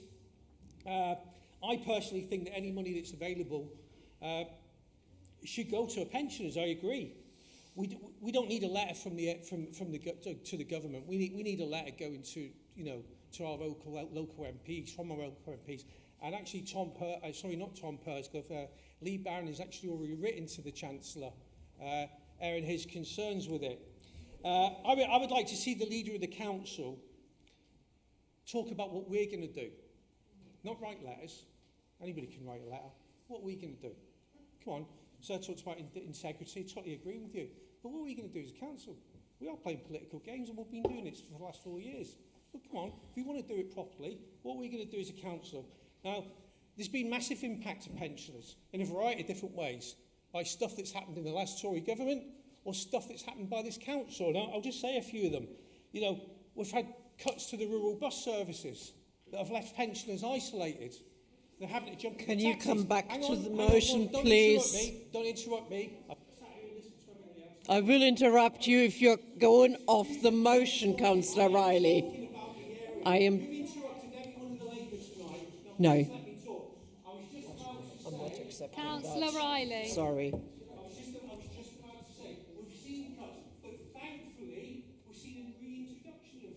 Bus services out in the community. We've seen increases in council tax. Well, it's not been the council's fault, is it? It's been the previous government's fault. But that's impacted on pensioners. Let's be honest, it has. And there's a variety of different things. The green bins that we've mentioned about. The proposed car parking charges down at the train station. It's got nothing to do with the motion, Councillor Riley. Please listen, Councillor Riley. What you are saying has got very little to do with the motion. Please keep to the content of the motion, like I've reminded everybody else. Thank you. Now, come on. You want to be honest with yourself. But Councillor, you won't shake your head over there. You want to be honest. There's been loads of different factors that have affected our pensioners. Now, the policy that's in place is in place. Now, what are we, as a council, going to do about it? Now, my suggestion would be, let's not write to the government and put it in the paper or send it around Facebook or Twitter. Let's set up a task force group. Let's set up a task force group. Can we come back to the motion, please? Council that's going to support pensioners to stop anybody falling through the net. The pensioners that absolutely deserve it. Thank you, Chair, for being so patient. Thank you. Councillor Helen Howell. Thank you, Madam Chair. I'm not sure I want to follow that. I'm quite disturbed, actually, I must say. I read the motion. The motion is put here quite clearly of the effect that this is going to have on our pensioners. Age UK are not in support of this. Even the unions are not in support of this. The way that this has been introduced is obviously going to have a massive impact. There's no point in denying that. This is the first thing that this Labour government has done. Surely to goodness, attacking the most vulnerable in our society is the first thing that your government can do. It's outrageous. It absolutely beggars belief. Surely you say that there's all of these billions of pounds worth in black holes and all that. Well, okay, we can debate that till we're blue in the teeth. Blue in the teeth? But, really? This is the first thing you're going to do? Surely to goodness there's other things that can be done. And I look at the Household Support Fund. You talk about, and I saw Lisa Nandy on the television the other day saying that the Household Support Fund can be used to support our pensioners. But what about those that that fund is already supporting? Are you suggesting we take the money from those? This is children having free school meals and vulnerable families. It is in the paper, actually. It's in the paper, Madam Chair. I'm just gesting. Thank you, Councillor Best. I'm sorry, I didn't realise you were chairing the meeting. Sorry, Councillor Best. It's in the paper. The Household Support Fund is being used already. There's no extra money. We're not getting any more money in the Household Support Fund. So how on earth are we supposed to stretch that money? And as for doing things, this council's already doing things. It's engaging with the community. There are meetings going on. There's engagement with all of our vulnerable pensioners and all of those people that are suffering and terrified because of this. I went to a jobs fair this morning, and Councillor Keane was there. And you know, there was a 72-year-old lady at that jobs fair looking for a job. That's disgusting. If you can't support this, why should she have to get a job? Because she's losing the winter fuel allowance. And that's disgraceful. So, Councillor Howell, could you come to 3 minutes? You should support this because you don't believe in it. Thank you very much. Councillor Matt Binley. Thank you very much, Madam Chair. And first of all, I'd just like to start by saying thank you to Councillor Griffiths, who, when he started and opened this debate, I thought he pretty much said absolutely everything that really needed to be said this evening, in all fairness. And sorry, Councillor Hakewell, I'm not saying that we should stifle democracy, I promise you, but we kind of could have ended the debate there. There's been an awful lot of deflection, Madam Chair, of course, from the opposite benches. And I genuinely, I can understand why the opposition find this motion so uncomfortable this evening, and I do empathise, I really do. I agree with the opposition. We should talk about the background of these things and the relevant things and how we actually got here and the context around it. Of course, I knew that likely 14 years of austerity would come up from the Conservatives. But then let's talk about the background as to how we got there and how the Labour government, to the motion, Chief Secretary to the Treasury 14 years ago left the note saying there is no money. So now let's talk about what's relevant to the motion and about what the Conservatives left in stark contrast and what's relevant to this heating allowance. They steered the country through some of the biggest challenges this country has faced since the World Wars. And what's relevant to this is the fact, with the first pandemic in over 100 years... Could we come back to the motion? Councillor Binley, this motion is not about the record of any government. This motion is about the winter fuel allowances and writing to central government in relation to that. Can you please stick to that? Give me about 10 seconds, I will get there. It's what you've got left, 10 seconds. So, as I said, with the first pandemic, with the war in Europe, this gave us the biggest spike in the global energy prices in half a century. Relevant to the motion. So, the Conservatives, which again is relevant to pensioners, introduced the triple lock. So, I could go on, Madam Chair. I won't go on to the fact that, of course, we left the fastest growing economy in the G7, but I won't, amongst many other things, because we could be here all night. No. Madam Chair, there have been comments about support of pensioners in East Northants, etc. I hate to say there have been things taken out of context. For example, MPs taking credit for the return of a bus service, which actually was reintroduced. Back to the motion, please. Chair, to support pensioners. We then get told about how we get here and the £22 billion black hole. So, with that, we're constantly going to get told about this. However, we know at least 9 billion of that is this Labour government that have been responsible for it. Councillor Binnie, your 3 minutes are up.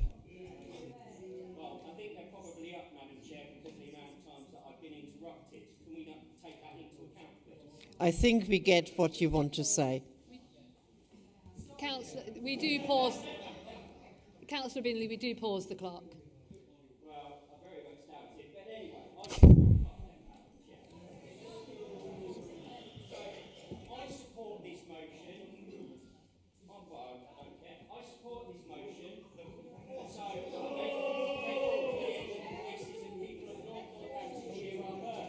Councillor Binley, your 3 minutes have expired. Thank you, Councillor Binnie, for your valuable comments. Councillor Jim Hakewell. And you have got 3 minutes as well. Are you serious? Yep. 3 minutes? 3 minutes. It hasn't changed over the last 40 years. I just think this would make a wonderful recruiting video for people out there who are thinking of becoming councillors. Here we are, reading this particular motion, being drawn down, being cut off and being cut back. The leader can't even bother to be here tonight, so the leader presumably will have to watch this. I don't think that is quite right. Okay, or two other portfolio holders. I'm quite sure that the government on the last paragraph, let's mention the paragraphs, will be shaking in its shoes that Councillor Smithers will be writing to it after this motion, because of course it will be the case. And that's the same Councillor Smithers who was writing to his own government in December. Could we come back to the motion, please, Councillor Hakewell? No, I'm talking about Smithers writing a letter. It's in the motion, the leader. And he was bemoaning to the government that we didn't have enough money last December. It's a pretty interesting strategy, isn't it, to complain about the government and, on the other hand, go and ask the government for more money. That's the last paragraph here. I don't know where this 57,000 pensioners came from because, of course, we've had no scrutiny. We're having a debate where we get 3 minutes and we talk about 44% of pensioners, paragraph 2, entitled to pension credit, do not claim it. I don't know that. Where is the scrutiny behind any of this? Where is that scrutiny? Pensioners receive the payment without means testing since its inception. Councillor Riley has said, if this was a motion saying we will use every shred of our effort to make sure every pensioner applies for and gets that credit, it would be a bit more sensible, wouldn't it? We wanted 99 councillors when we were asked. That would pay for a few winter fuel allowances. £4 million on Dr. Monks. That would pay a few £200. £2 million. The person moving this, Councillor Roberts and Councillor Jelly, and 4 others on this executive, have sat on £2 million worth of public money in Lawrence's site in Desborough for 20 years. Has that got anything to do with the motion, Councillor Hakewill? About the motion, because we're talking about a government that's strapped for cash. We are. This is all about the pot calling the government kettle black in that way. And you can go on. Councillor Howe's vanity project of Chester Farm, 300k a year. It's got nothing to do with the motion. If you wish to carry on, please keep it to the motion. Otherwise, I would ask you to sit down, please. We're going to write a letter. Last paragraph, write a letter. We had a motion here to congratulate the Children's Trust on its adoption processes. It's got nothing to do with that. The letter was not written the day after, the week after. We do not micromanage our officers nor our members. No. My point is that we waited 6 weeks to write the letter. The budget was on the 30th of October. So if the leader is dilatory as he was in congratulating the Children's Trust, this letter will never get there. Your time is up, Councillor Hakewill. I've been informed. Your 3 minutes are up. Thank you very much. And the next one is Councillor David Howes. Thank you, Madam Chair. So the first thing I'd like to address is Councillor Fedorovich. It might be quite minimal in terms of the amount of times we write as full council to the government, but in terms of lobbying MPs and lobbying the government, this council and members are continuously doing that. So I'm not sure why you think this is different, but that has been the case for a very long time and obviously needs to be the case. Madam Chair, as previously has been said, I actually feel a little bit sorry for the opposition tonight, because you can clearly see that there is a genuine embarrassment. And some of them have put up a pretty rigorous, rebuttal and fight, and they've tried their very best. But this is, pretty horrific. And of course, you all went out on the doorstep and you knocked on doors and you vigorously asked people to vote Labour. Can we come back to the motion, please? I'm getting so voted, asked people to vote, and you didn't expect this. And now we've got pensioners. We've got pensioners that are now going to be making a really, really difficult choice. So we've all been into pensioners' properties, and we can all tell, regardless of their wealth, they are a frugal bunch of people. They make very difficult choices. And it is going to be the case. And we all know that in the chamber. We know that pensioners are going to have to make some really, really difficult choices. They often don't put their heating on enough.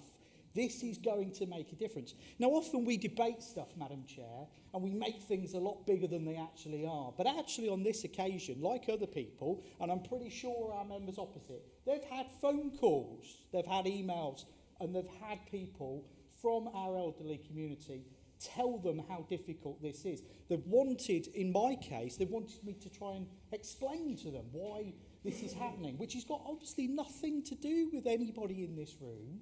We weren't the ones that made this decision.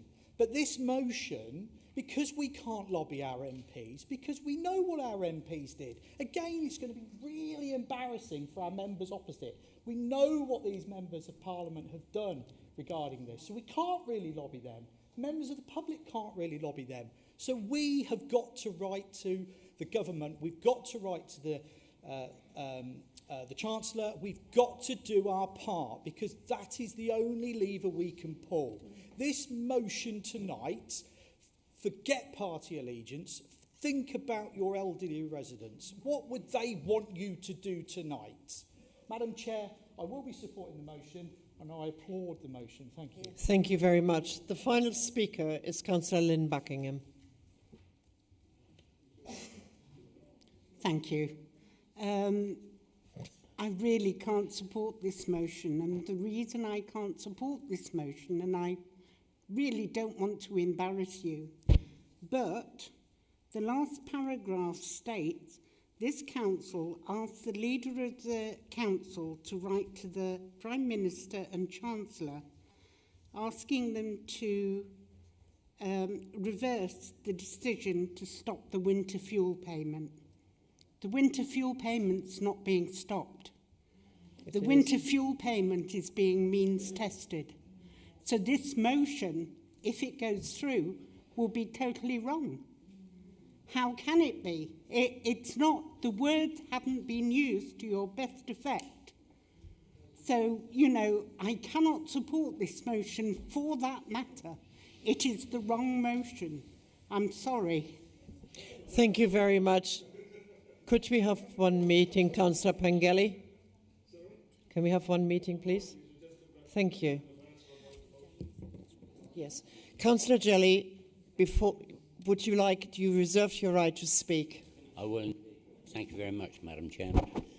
Well, I wasn't expecting that. When Councillor Roberts and I decided to put this motion forward, we were hoping that there would be 100% support for it. The fact of the matter is that the decision has been made to stop the winter fuel payments to the majority of our pensioners. Shh. One meeting. So many pensioners that I've spoken to are really worried that if we have a harsh winter, they will not be able to afford to either put the heating on or cook a hot meal. The government is predicting a 4.1% increase in pension payments on average May next year. But by then, this will be A, too late, and B, the loss of the winter fuel payment will basically wipe this increase out. That means that many pensioners will not get a pay increase this year. The motion is asking the leader, that's all we're doing, we're asking the leader to write to the council to say, please reverse this decision. So let's get behind this motion and support it fully to support our pensioners out there, your pensioners and our pensioners. We don't want to work against you, we want to work with you. So please support this motion. Thank you, Councillor Jelly. And the final word goes now to Councillor Russell Roberts. But I won't exercise the debate, the discussion that's taken place tonight. We genuinely came together as two chaps who wanted to try and make a difference. As I've said already, our pensioners are resourceful, but this came as a shock. And I would like us all to come together now so that we don't have those dread words, too late, said. Thank you very much, Councillor Roberts. You will remember we had members who asked for the recorded vote, so we will turn to the vote now. And please exercise your right to vote or not, or against. The vote has now commenced.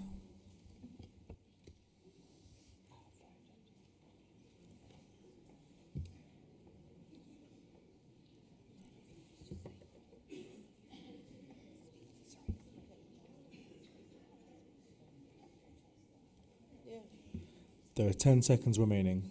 Sorry. Yeah.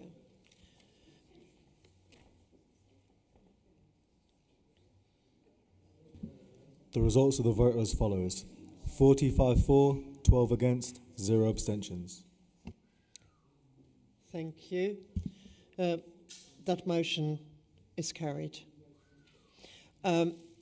It is just after 8 o'clock. I think we've had a brilliant airing, and I propose that we take a 5-minute break. Please keep it to the 5 minutes.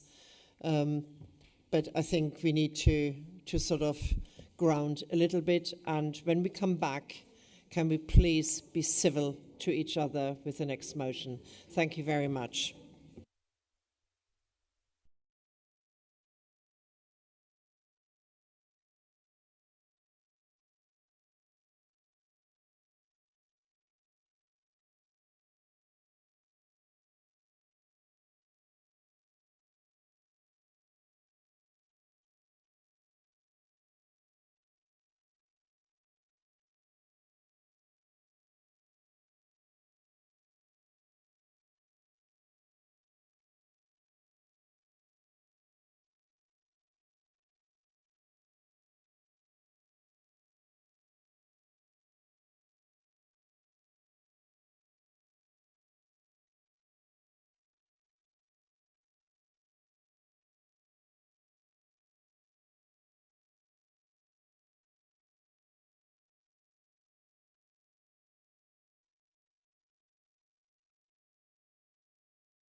Could we take our places again, please? And as I said earlier, let's be civil to each other, please, as we will discuss the next motion. So we've got on motion now, motion 2. Please may I see Councillor Philip Irwin to move the motion. Thank you, Madam Chair. This motion addresses a pressing need with profound implications for families and schools in North Northamptonshire. The government's recent decision to remove the 20% VAT exemption on private school fees threatens not just the viability of independent schools, but also has far-reaching consequences for our local education system. As we all know, many parents in North Northamptonshire have chosen independent schools for their children to provide a supportive environment that aligns with their values. The proposed increase could force many of these institutions to close, leading to a significant number of pupils applying for places in our state schools. It is not our role to challenge the ideology behind this, but to deal with its aftermath, and therefore we need to be able to plan for eventualities. In view of the potential influx of thousands of students into an already strained state education system, we need to minimise the disruption to these children's education and the impact on the education of others. That is why it is crucial for this Council to seek clarity from the Secretary of State for Education on several pressing issues. Firstly, what estimates have been made regarding the number of extra pupils expected to transition to state schools in our area? This data is essential for us to understand the scale of the challenge that we face. Secondly, what are the cost implications for this Council in providing additional school places and the necessary transport for these displaced pupils? Without this information, we cannot adequately prepare our budget or our facilities to meet their needs. Thirdly, will the government provide new funding to address the capital costs associated with accommodating these additional pupils? The infrastructure to support a sudden increase in student numbers is an immediate concern. And fourthly and finally, what plans are in place to ensure that our schools have the necessary funding to handle a sudden influx of new pupils? We need assurances that our schools will not be left to navigate this crisis without the resources that they need. Furthermore, we already know about the challenges regarding special educational needs and disabilities assessments in North Northamptonshire, including the costs involved and the delays many families currently face. Adding more pupils into an already struggling system can only exacerbate these issues. Indeed, we as an authority have placed children in independent SEND schools when necessary, which further adds to the difficulty of the situation for these children. This Council must urgently seek the answers we need to prepare for the potential impacts on our educational system. I ask everyone to support this motion and call on the leader to write to the Secretary of State for Education demanding clarity on these critical issues. Thank you. Thank you, Councillor Irwin. Please may I see Councillor Lee-Wills to second the motion. Thank you, Madam Chair. I'm happy to second this motion, but I will reserve my right to speak later if needed. Thank you. I now open this for debate. I've already got some speakers here registered. Councillor Jean Addison, please. Thank you, Chair. Well, the second round robin motion of the evening. In your opening comments, you said that people chose to send their children to private schools. Were you suggesting then that the standards and values of state education were not up to scratch? That's just a question I send out there. 20% VAT on private schools will have a minimum impact on the families that choose to send their children to private schools. However, it shows the hypocrisy of this council when they increase the cost of homeschool transport for children that go to state schools, which will have a far greater impact on low-wage families than the 20% on VAT for the private schools. Thank you. The second speaker is Councillor Jill Mercer. Thank you, Madam Chair. This policy by the Labour government is very short-sighted. It will seriously disrupt children's education if they have to move schools. They only get one chance for their education. My youngest daughter went through a similar experience. The school she'd been at for 10 years closed down suddenly with no warning. We had to find a new school over the summer holidays. She lost all she'd ever known, her friends, her teachers, her whole education experience. It was an extremely upsetting time for her, and she bears the scars to this day. I wouldn't wish that on anyone. Many small private schools are likely to close due to this policy. Not only will the children's education be disrupted, but we're already short of school places. Some schools may be able to eat the extra costs, but will undoubtedly cut down on bursaries and help for poorer children. The government say that this will provide for extra teachers. However, that only applies if the funds raised are ring-fenced for education, and thus far the Treasury have not committed to this. Education also needs appropriate buildings and equipment. They take time and money to provide. Children in state schools could end up in much bigger classes. At a recent executive meeting, one of our Labour members opposite was complaining that so many families were choosing to homeschool their SEN children. It's a fact we are short of SEN places, though we have created a lot of new places recently.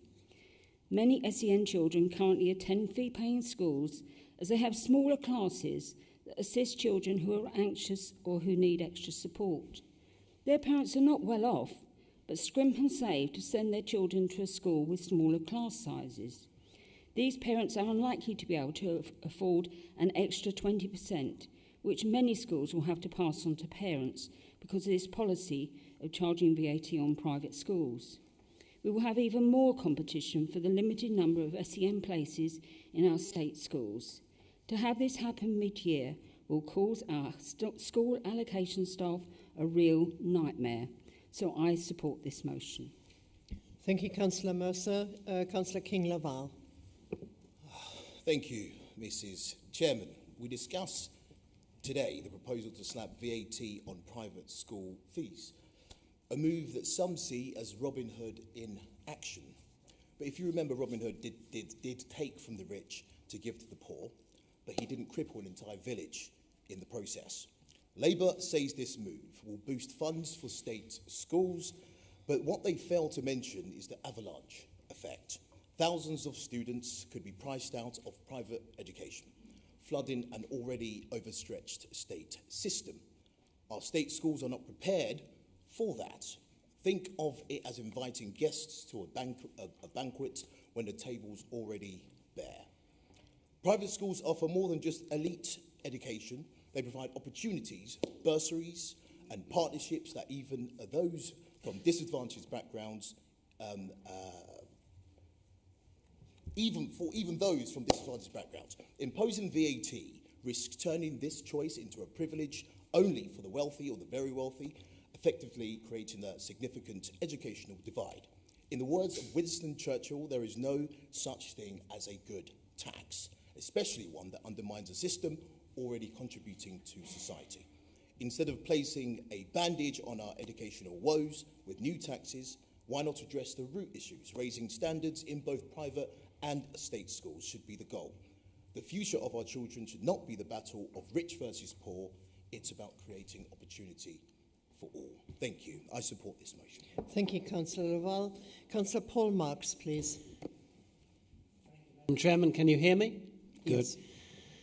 Second paragraph of the motion, at least as I read it, rightly points out that the 20% VAT on private education will not be the great saving or great revenue raiser that is suggested, because the costs will be passed on to the state sector, as a lot of marginal placements in private schools will no longer be within the reach of the parents who currently send them there.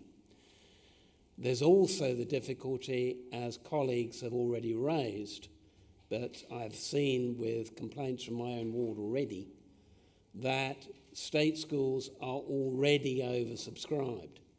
People are not getting into state schools now which are in a reasonable distance of their home. They're having to go many miles to other state schools.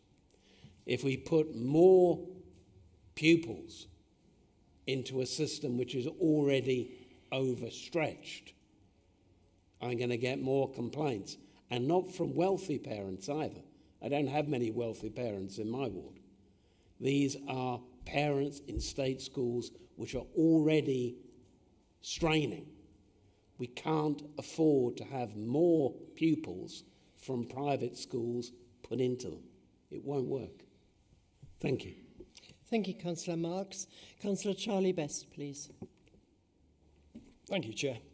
The issue I have with this proposal is that it's predicated on the assumption that there is going to be an avalanche of children from private schools going into state schools. And I just don't think that's the case. And whether I'm right or wrong to me isn't important. The thing is, none of us know. Yeah, whether it's across our area, 1, 10 or 100 or 1,000 children, none of us know that. Now, the government will have done a lot of research on this and a lot of surveys. And I think a much more useful motion would be to say that when this legislation is implemented, that we monitor for the next 12 months how many children actually transition from private school to state school as a result of it, and then we look to take the appropriate and sensible measures, rather than running off at half-cocked on the assumption that it's going to be an avalanche and it's going to cause huge disruption in state schools. I think the motion is flawed because of that. So I won't be supporting the motion. Thank you. Thank you, Councillor Best. Councillor Dorothy Maxwell, please.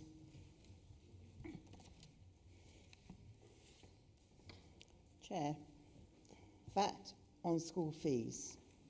This has clearly not been thought out, and Labour, who have no idea about education, have equally no idea that parents have choices where to send their children to school.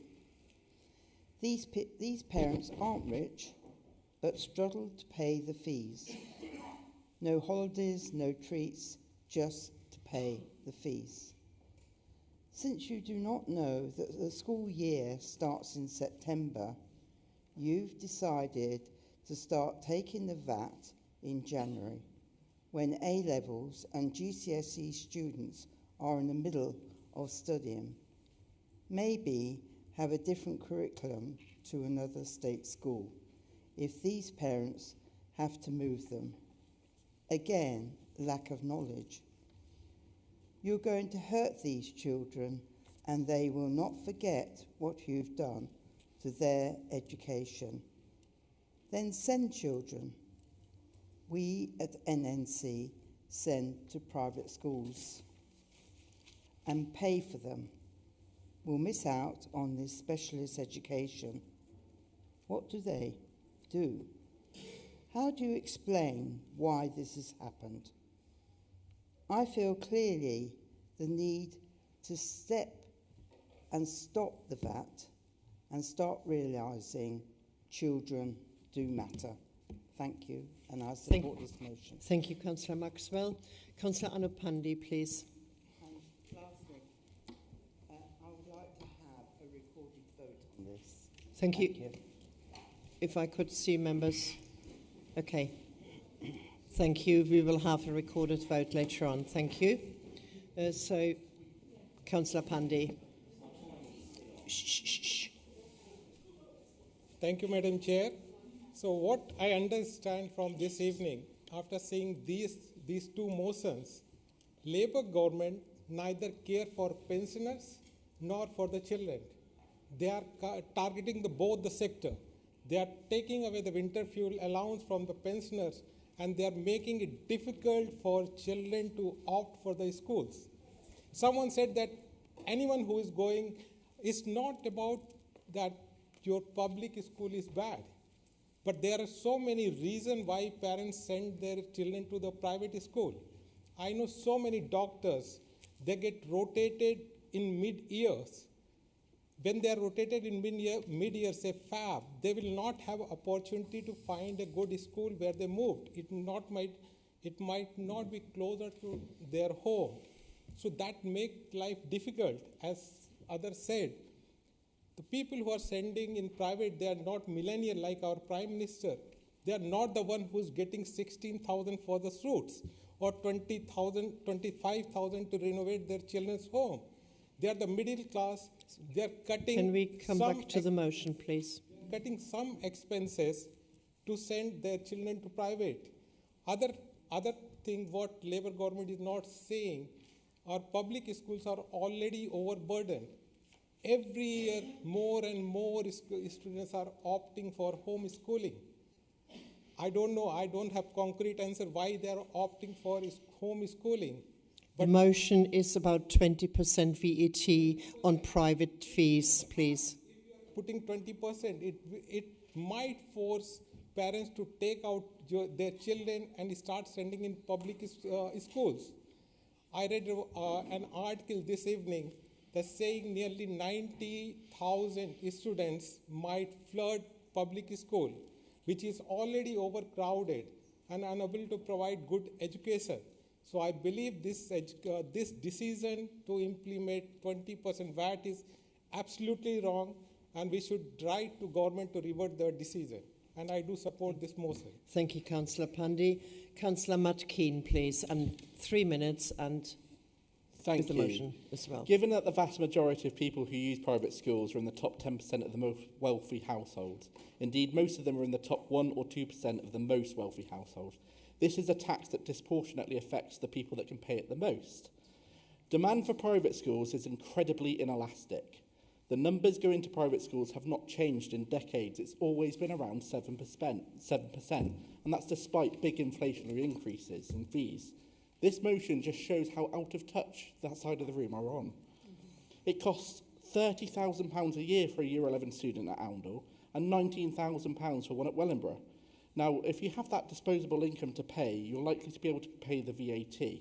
After all, we've seen private school fees rise 24% above inflation and still not affect the number of students. So you pay VAT on holidays, watches and cruises. So why not pay VAT on school fees? It's just rectifying a tax break that will benefit our state school pupils, because great education should be for everyone and not the privileged few. The last government have completely failed our state schools. They have cancelled the new school building programme, and many state schools here in North Northamptonshire are actually crumbling in the rain. Some had to close due to water damage very recently, and some very old and out-of-date buildings.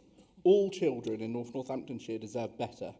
Given this council's failings on SEND provision and the state of some of the school buildings that are in the area, this motion is completely out of touch with the 93% of students who need significant investment into state schools. Investment that will come from this 20% VAT charge. Do the Tories care about all our children or just the 7% of the privately educated? The priorities of this motion are completely wrong, and you'll continue to let students across North Northamptonshire down. Thank you, Councillor Keane. The next one is Councillor Jim Hakewell, please. Thank you, Chairman. I would have proposed an amendment to exempt SEND schools from this motion, but I'm old enough and wise enough, or not, to know that it would be completely pointless to try and tamper with a Conservative motion, a motion which has come up, interestingly, after 3.5 years. I don't know why suddenly they're doing this, but maybe I do. Charlie Best, what a super presentation there. The reason this council is in a financial doldrum is because it doesn't care about or listen to scrutiny. And here we are, sending off this particular motion, talking about the impact of 20% VAT on school fees. But we have no facts about it, just as Councillor Best said. Surely, when we say concerned will have a big impact in schools in North Northamptonshire, again, I wouldn't want to be setting off in a car with any of these Conservative councillors, because they haven't plotted the route. They don't know where they're going or what they're asking for. I mean, it's not much of a motion anyway. We're asking some questions. But I would have gone for the exemption of SEND because we are failing ourselves to provide SEND places, and I know that Councillor Edwards would agree with me. We're trying to improve that, but we've spent 3.5 years going very little distance. So I would have said and agreed with an exemption and perhaps left the remainder.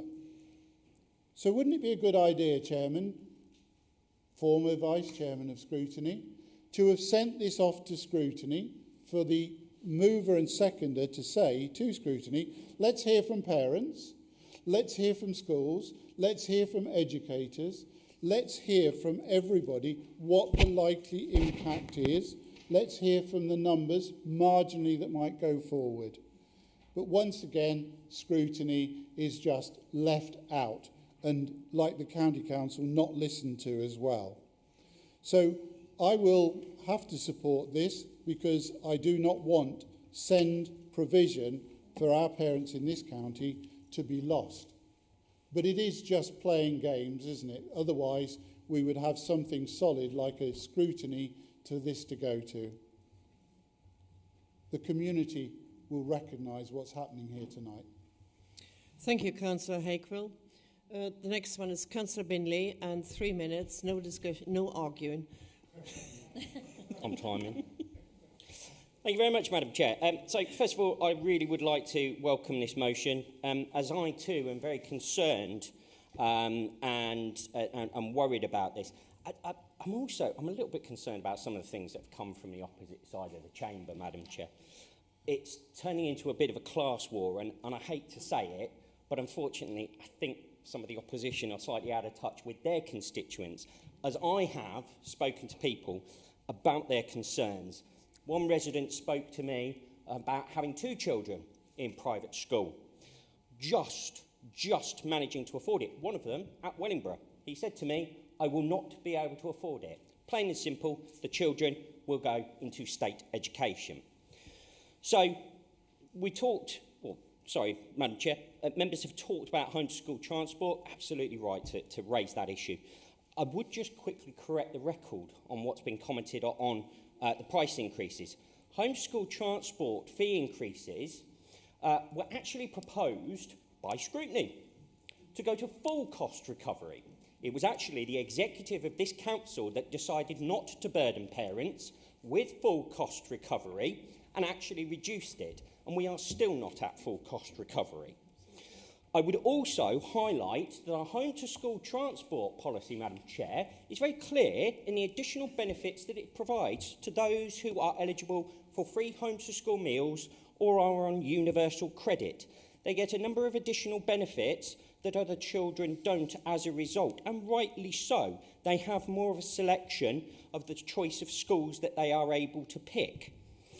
I think, Madam Chair, this is another ill-thought-out idea by this Labour administration, and therefore I wholeheartedly support the motion.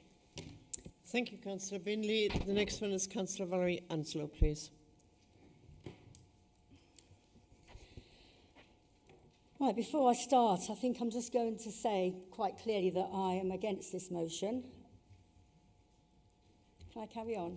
Yeah, please. Thank you. Well, I just wanted to make sure, because I do feel as though I've been a bit gagged this evening. At a recent meeting that I attended, we were told, in fact, that primary numbers are low, and that actually, if there was an influx of primary school children from private schools, the state school would be quite happy to take them. Although I would like to comment on what Councillor Best said, is that we don't know, do we, how many people are going to be affected by this. We don't know how many are going to be able to, who are going to leave the school to go into the state sector. There is a shortfall in secondary education, as the motion says. There aren't enough places, but there haven't been enough places for the last 3.5 years, and we haven't done anything about it. So it's not because of this VAT increase. Instead of discussing this it would be much more useful to spend our time thinking about the broken send provision in NNC. We should be talking to the new Labour government, not writing them letters asking them how many people might possibly leave a private school to go into state education. We should be talking to them about how they can help advise and support us as we manage the 19% growth in the HCPs. 19% growth in EHCPs, which means that schools, state schools, struggle to provide the resources. Instead of asking the Labour government these facile questions in this motion, we should be working with the newly elected Labour MPs to get the best outcome for this area, for all children, our children and grandchildren, who are entitled to the best education that we can provide. And if the administration are a bit reluctant to speak to our 3 Labour MPs, then I offer to do it. Thank you, Councillor Anslow. Councillor Andy Mercer, please. But before you speak, can I please remind everybody it is almost approaching 9:15, so the guillotine would hit us at 9 o'clock after the 3 hours. Could I see a mover and a seconder whether to continue with the meeting post 9 o'clock?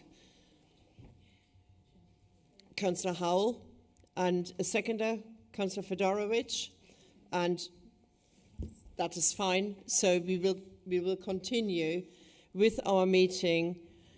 Do we wish to go to the end of the business, or do we wish to go for half an hour? Half an hour. Can you show your hands for half an hour extension?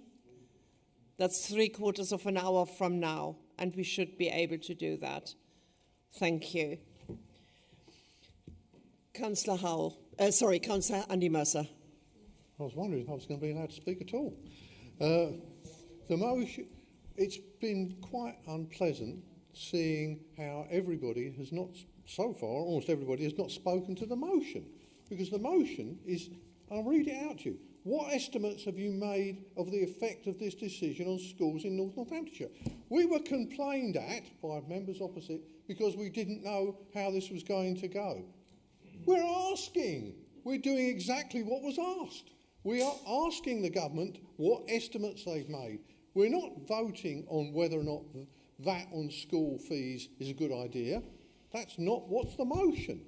We're asking the government to tell us what the effect is going to be on this council and our children, so that we can plan how to deal with it. Surely that's the adult thing to do. But I don't. People seem to have got hung up on dogma of whether it's a good idea to put VAT on school fees or not, and arguing backwards and forwards. That's not what's in the motion. And if I hear more people saying that they're going to talk about that, I'll raise a point of order that they're not speaking to the motion. We are debating here whether we ask the government if they've got any estimates of our problem. If there's no problem, no problem. But until we've asked the government who are the experts on this, we won't know. So please support the motion to find out what is our potential problem, rather than just saying, oh, it's too big or it's not too big. We don't know. Ask them. Thank you, Councillor Mercer. Councillor Helen Howell, please. Thank you, Madam Chairman. Actually, I think Councillor Mercer's just stolen some of my thunder. I was just going to say, we don't know. We have no idea what impact this is going to be. Councillor Best, you're absolutely right. None of us know. But I will say that the Telegraph today has predicted that the school exodus could be twice as bad as predicted. It could be, and I agree, it could be, but we don't know. This is the questions we're going to ask using this motion. That's all it is. We're not asking to reverse the decision. We're asking the questions that we need to know for financial budgeting to ensure that this council is able to deal with the possible influx of all of these new students that could come here. What impact is it going to have on our home to school transport? What impact is it going to have on our SEND provision? What impact is it going to have on our primary, our senior schools, all of that? It's just a question. We aren't asking to reverse anything. Surely you, our opposition, and everybody wants to have an idea about what it's going to cost this council. That is financial prudence, so that we can be ready. And that's all we're doing here. We're asking a question. Can you please provide us with the information that this council needs to be able to budget for any eventualities coming forward? And that's it. I honestly can't understand why you wouldn't want to know. Thank you, Madam Chair. Thank you, Councillor Hull. Councillor Fedorovich, please. Thank you. As Councillor Best has sort of outlined, this motion is quite hypothetical. Ultimately, the facts that we're kind of requesting, we should have done our own local research. If we're really wanting to help on this issue, we should find out this information. This is ours to find out. We're talking about financial budgeting, and why aren't we asking these questions of our schools and their parents? I also want to caveat this, that I went to a private school. My parents worked very, very hard to get me there. My parents were the people on the cusp. And I asked my mum, and I was like, would you be able to have afforded to get me there? And she said, I don't know. I don't know. But at that time, I would have tried to work out the issue. And this is a topic that I am concerned about. And I've been talking to a lot of schools about this. I've been doing the research. I've been talking to schools about how this is going to impact them. I am concerned about the move to public schools. And I do think that this is something that we do need to talk about with central government, because quite frankly, our state schools can't afford. They're creaking at the moment. We all know that. All of our schools are struggling with school places. It's one of the biggest problems of our area. So if we do have a big influx, we don't know. We don't know. So we do need us to do our research. Ultimately, this could mean that private schools are shut if rolled out as proposed. That's actually probably quite unlikely based on some of the research I've done, but that it could considerably impact a number of parents who can't afford their tuition fees. If it was rolled out more gradually, this could be something that could be more beneficial to schools and parents. But again, we need to do the research. We need to talk to people. But the big thing is, ultimately, I'm not supporting or against this motion. It is actually quite a problematic issue. And I will be writing to my local MPs, and I'll be asking for a potential gradual introduction of this if we go through with this, and if it's possible to mediate there. But ultimately, this shouldn't be something that we're mediating this way. The requests are quite fluffy, and we should be doing our research. So it could have been worded a little bit better, but I'm actually grateful that the issue's been raised, because it is very pertinent right now. Thank you very much. Councillor Simon Riley, please. Thanks, Chair.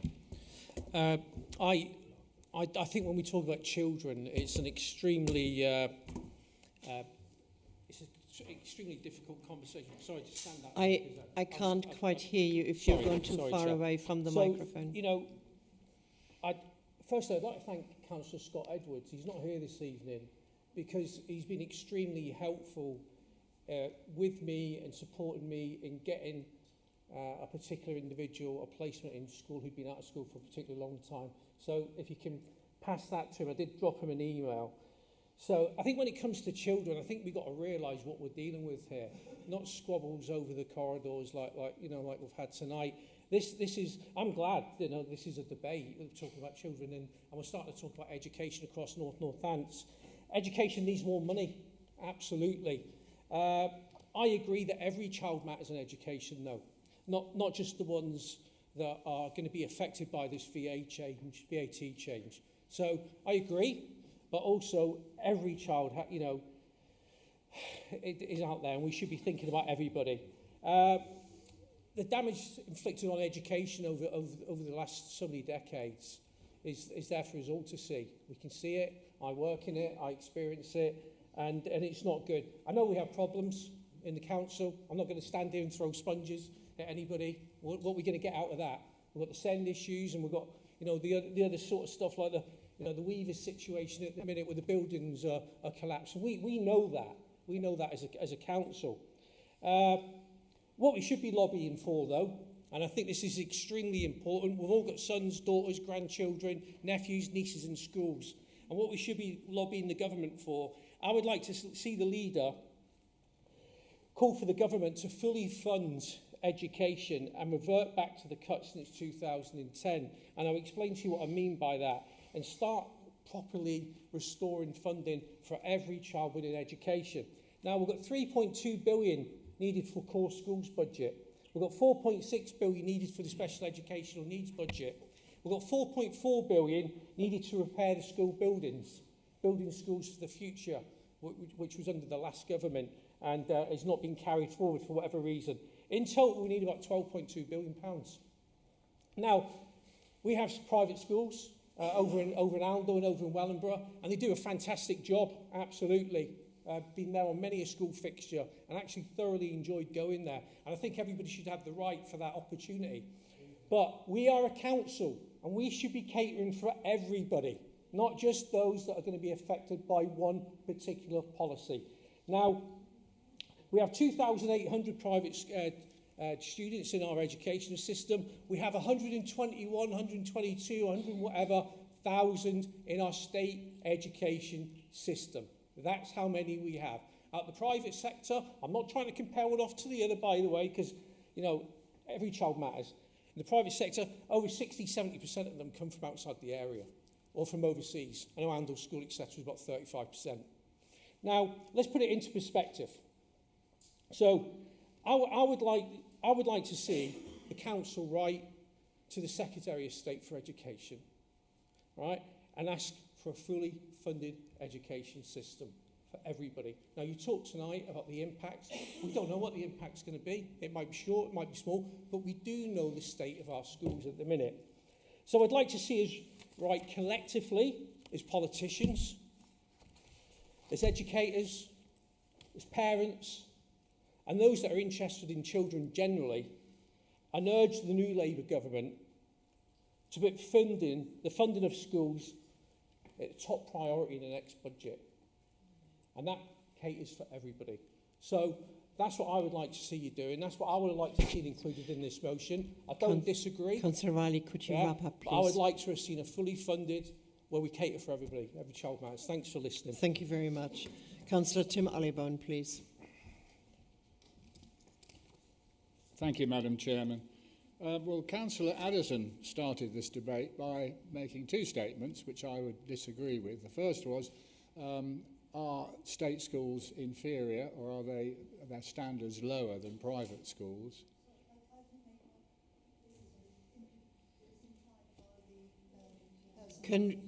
Sorry?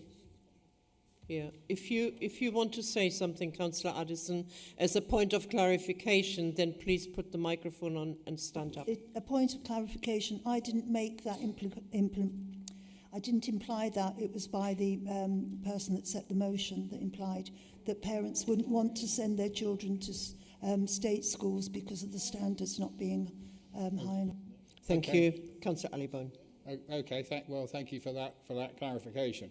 I do remember when I was Mayor of Wellingborough some years ago, visiting probably a couple of dozen schools in my mayoral year. I'm sure you did as well, Madam Chairman.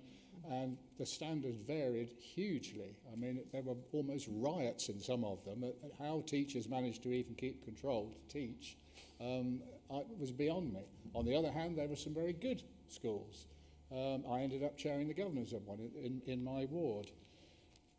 It's also been said, well, a 20% increase, it's not a very great increase, but it's cumulative. It's already been raised that private education fees have gone up above the cost of inflation, and I accept that.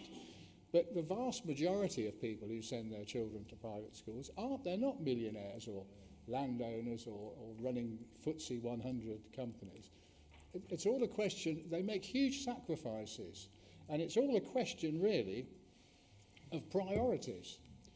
My parents prioritised education from me. Some families drove older cars. They didn't go on expensive long-haul holidays. They didn't buy the latest iPhone or what have you. So I think it does come down to priorities, and I think there's going to be a lot more people who are having to transition to the state sector. My granddaughter of 16 is one of them. Because she's one of two girls. They're both at the Northampton High School for Girls, and for her A-levels, she's now gone to the boys' school at Northampton. because her mother, who spends pretty well all of her income on educating her girls, said, I just can't afford to do it. So I do think it's going to put a huge amount of pressure on, which, of course, private schools take off the state sector. It's a little bit like those who have health insurance. It takes the pressure off the NHS, which, as we all know, is struggling, and it comes down to choice, really. But I will finish by posing a little bit of a hypothetical question, because if you're going to tax education, which frankly is an astonishing concept in the first place, then are you going to tax university fees? They're sitting at 9,000 quid odd. If you're going to add another 1,800 to that, because you can't really cherry pick. Either you're taxing education or you're not. And if you're going to do that, then I think we're in for a difficult time. Thank you. Thank you, Councillor Ali Boone. Councillor Helen Harrison, please. Thank you, Madam Chairman. I'm going to be very brief because Councillors Mercer and Howell have pretty much said what I wanted to say. But I do want to start actually by agreeing with Councillor Riley that our education, state education, should be funded. It should be an absolute priority of government. And we should have the best education system in the world for all of our students, whether they are going to state or private school. I went to Our Lady and Pope John School here in Corby, and there may be others in the room who did. And most of you will remember it was not a great school, and it was ultimately closed down by Ofsted because it never improved. And I have to say I've had a bit of a chip on my shoulder most of my life at the fact that I didn't really have the great education I thought I should have had. However, that is not what this motion is about. This motion is about what's set out in points 1 to 4, that we as a council need to know what the government's estimate of these numbers are and the impact on us here in North Northamptonshire, who will be responsible for providing the school places for those who cannot any longer afford to go to private school. And don't forget, it's going to be mid-year. So I think I was a little bit surprised because, you know, I very much respect these councillors, Councillor Best, Hakewell, Anslow and Fedorowicz, but you were all a bit sniffy about the idea that we ought to find those numbers out. In fact, I think it would be very, very irresponsible of us not to. We can't wait for something to happen and then go, oops, what are we going to do about it? We need to find out now. That's all this motion asks is, what's the impact going to be here in North Northamptonshire, and how do we, as a responsible council, prepare for it? So I support the motion. Thank you very much. Thank you, Councillor Harrison. What is your point of order in the process, please? I was not being sniffy whatsoever. I said we should have done it by now, not be asking now. Thank you. Councillor Wendy Brackenbury, please. Thank you, Chair. This motion is about all children in North Northamptonshire, whether they are state or privately educated. Parents already sacrifice a lot to send their children to independent school, and there will be some who will not be able to afford the additional burden and the extra £3,000 to £4,000 on top of the school fees they're already paying. Therefore, they will be looking to the state sector, and we have a responsibility for those children and the children that are already in the state sector.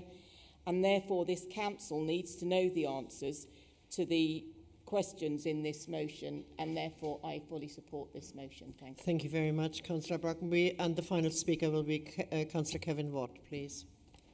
Thank you, Chair. Yep. This is another Labour policy that's not been calculated. The impact's not been calculated, has it? It's just kind of, we want to settle an old score here. It's we've already had comments here. Millionaires getting winter fuel allowance. Got to get them. And then we've already got the assertion, Councillor Keane said, parents can afford to pay.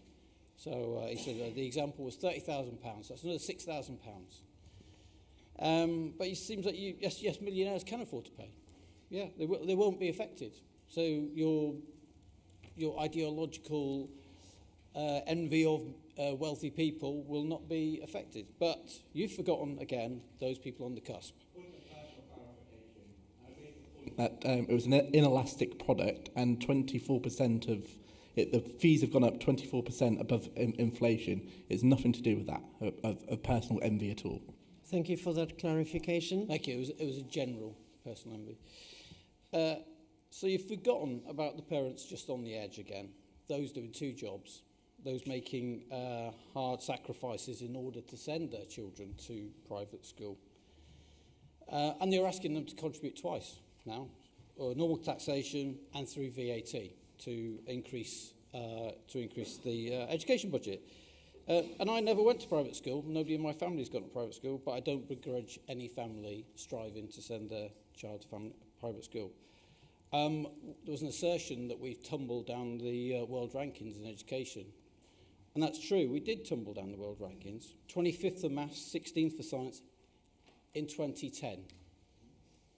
I wonder who'd been in power for 13 years. But now, where are we now? We're 8th. We're above Germany, France, America, Netherlands, Italy. The policy by the Labour government is not about education, it's about envy. That's what it's about. Thank you, Councillor Watt. With that, the word goes to Councillor Wilkes. It's been a long meeting. Thank you, Councillor Laura. Sorry. Thank you, Madam Chair. Crikey, hasn't it been the oddest debate about this? So clearly we have the motion in front of us just because the government has committed to revoking VAT exemption for private schools. But the motion itself isn't about trying to get the government to reverse the decision, although you would think that's what the motion was. The UK independent sector is not small. It shouldn't be considered to be insignificant. It currently educates somewhere around about 620,000 children. That's about 6 to 7% of all the children, school children, in the UK. Various studies that I've found have been carried out by independent organisations to see what the knock-on effect is going to be for this VAT exemption removal. And the number of students who may have to leave private education and move to state education, it varies. Studies will show it's anywhere between 7% and 26%. But as plenty of people here tonight have said, we really don't know. If we take an average, it could mean that about 100,000 students will need to move from private to state. About. But we don't know. We've heard tonight that people send their children to private schools, they can afford the increase, that they won't even feel it. That was one of the comments. They won't even feel it, as if the only private schools that exist are Eton and Harrow. It's been said that the only people who use private schools are, and I quote, the privileged few. And then we were accused of being out of touch. But my colleague opposite seems to forget that private schools include foreign language schools. They include religious schools, schools of faith. They will all be affected by this. And not forgetting, Madam Chair, that half of all private schools are charitable. Those fees aren't lying in the pockets of proprietors or investors. They're not making people rich. By law, those fees have to be ploughed back in to the provision, or they've got to be used for other charitable purposes. So, hopefully on this motion, we can all support it. Councillors Best, Anslow, Haquel have all said we don't know what the numbers are, that we don't know whether there's going to be an avalanche, it was said about Oundle, that the government will have done lots of research on the numbers. Councillor Fedorovic says we need to do our research, we need to get accurate information. And they're all correct, all correct. The motion simply states that we ask the government to share the research that they've already done, to provide the estimates as to how many students might move to the state system. So they're all asking for, everybody I think is asking for the information, saying we don't know. The government have got it. The motion says, should we ask the government to give it to us? I think everyone here wants us to get as much accurate information as is possible to help us prepare for the impact, to see what the impact might be, Councillor and to see what Wilkes, help your is 3 available. minutes are up. Madam Chair, I support the motion. Thank you. And could I please call on Councillor Philip Irwin to have the final word on it? Thank you, Madam Chairman, and thank you all for your comments in this debate. Just to clear up a couple of things, I was mystified when Councillor Addison suggested that I was implying that state schools were inferior. I was mystified the second time she said it as well. So what I did, I scanned over my speech, which I've got written here. I remain mystified. But what I did say was that parents had a choice. So whether that was the trigger word, I don't know. But I do not say that state schools are inferior in any way, shape or form. It's just that parents have a choice and have exercised that choice. And this increase in tax will drive many of those parents into towards the state system, impacting on us, which is why we need the information.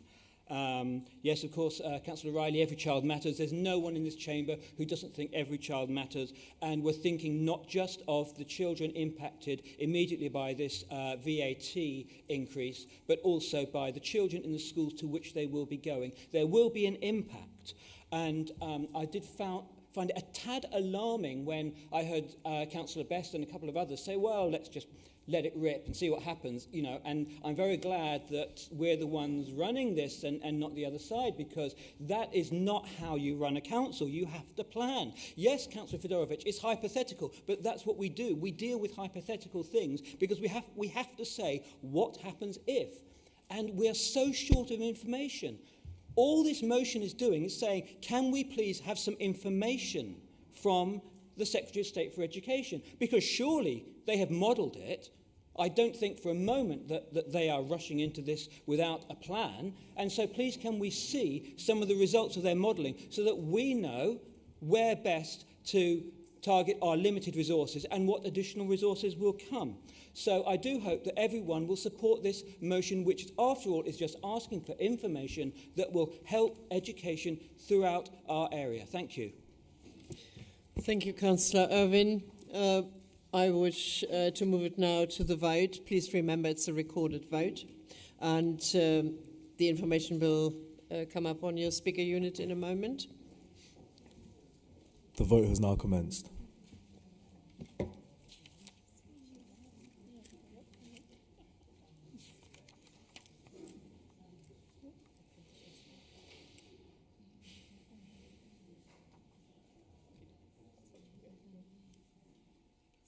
There are 10 seconds remaining.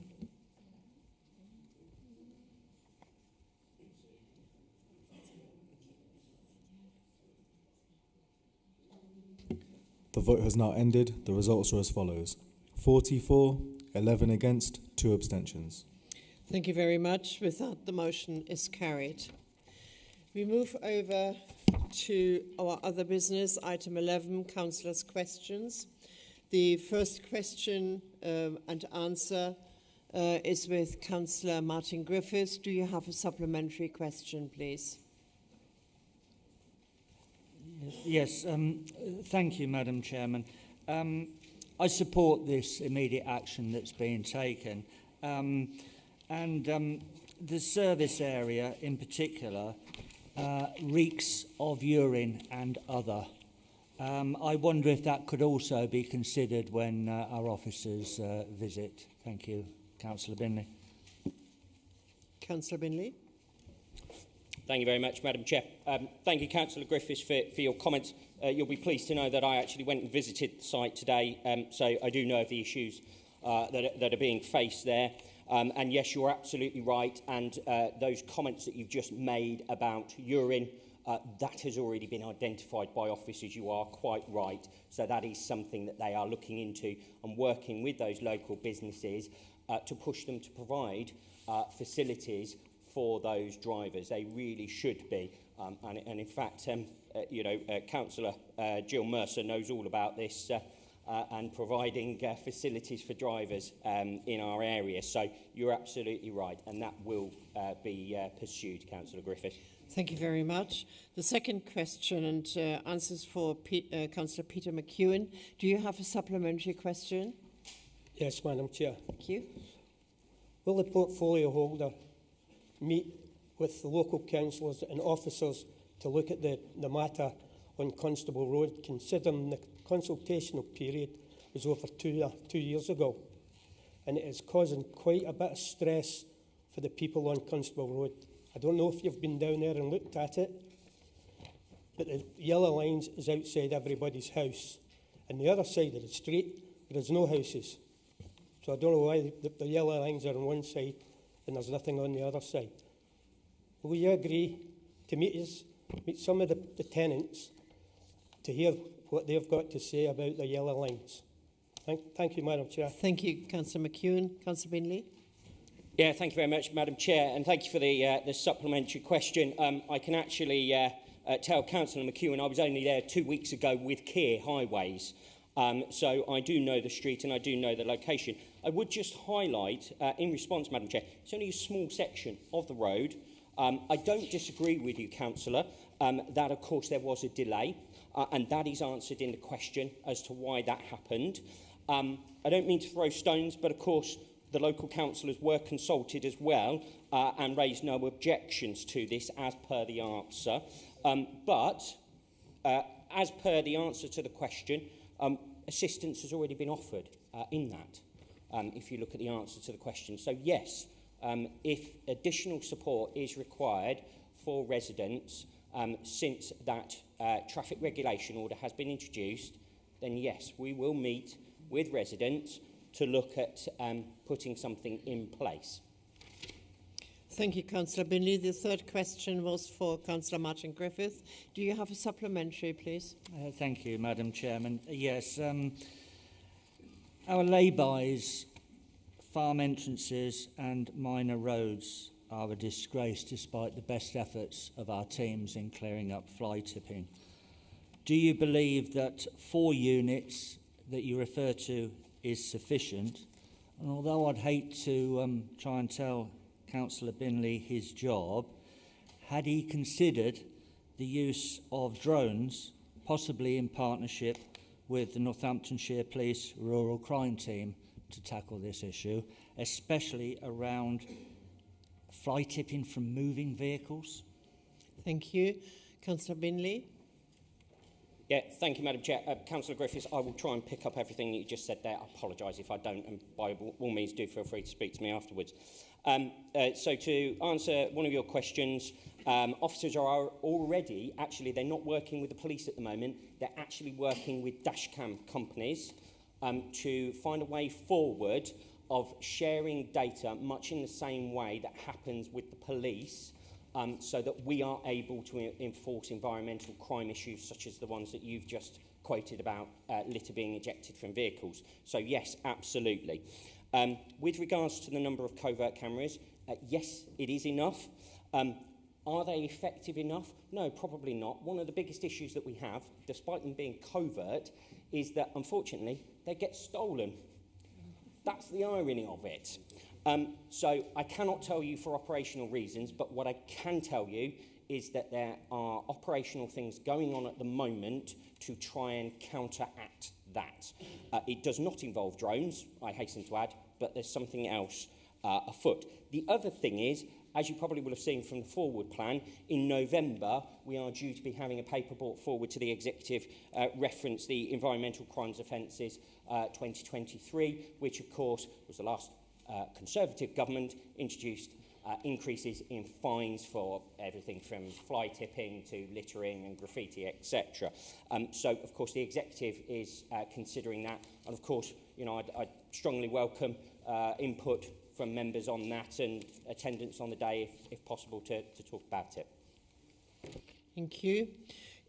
Question 4 was Councillor Anne Lee, and you had this afternoon an email from Councillor David Brackenbury, because he's away on business at the moment, and I think he's offering that you call him or something if you have a supplementary to this.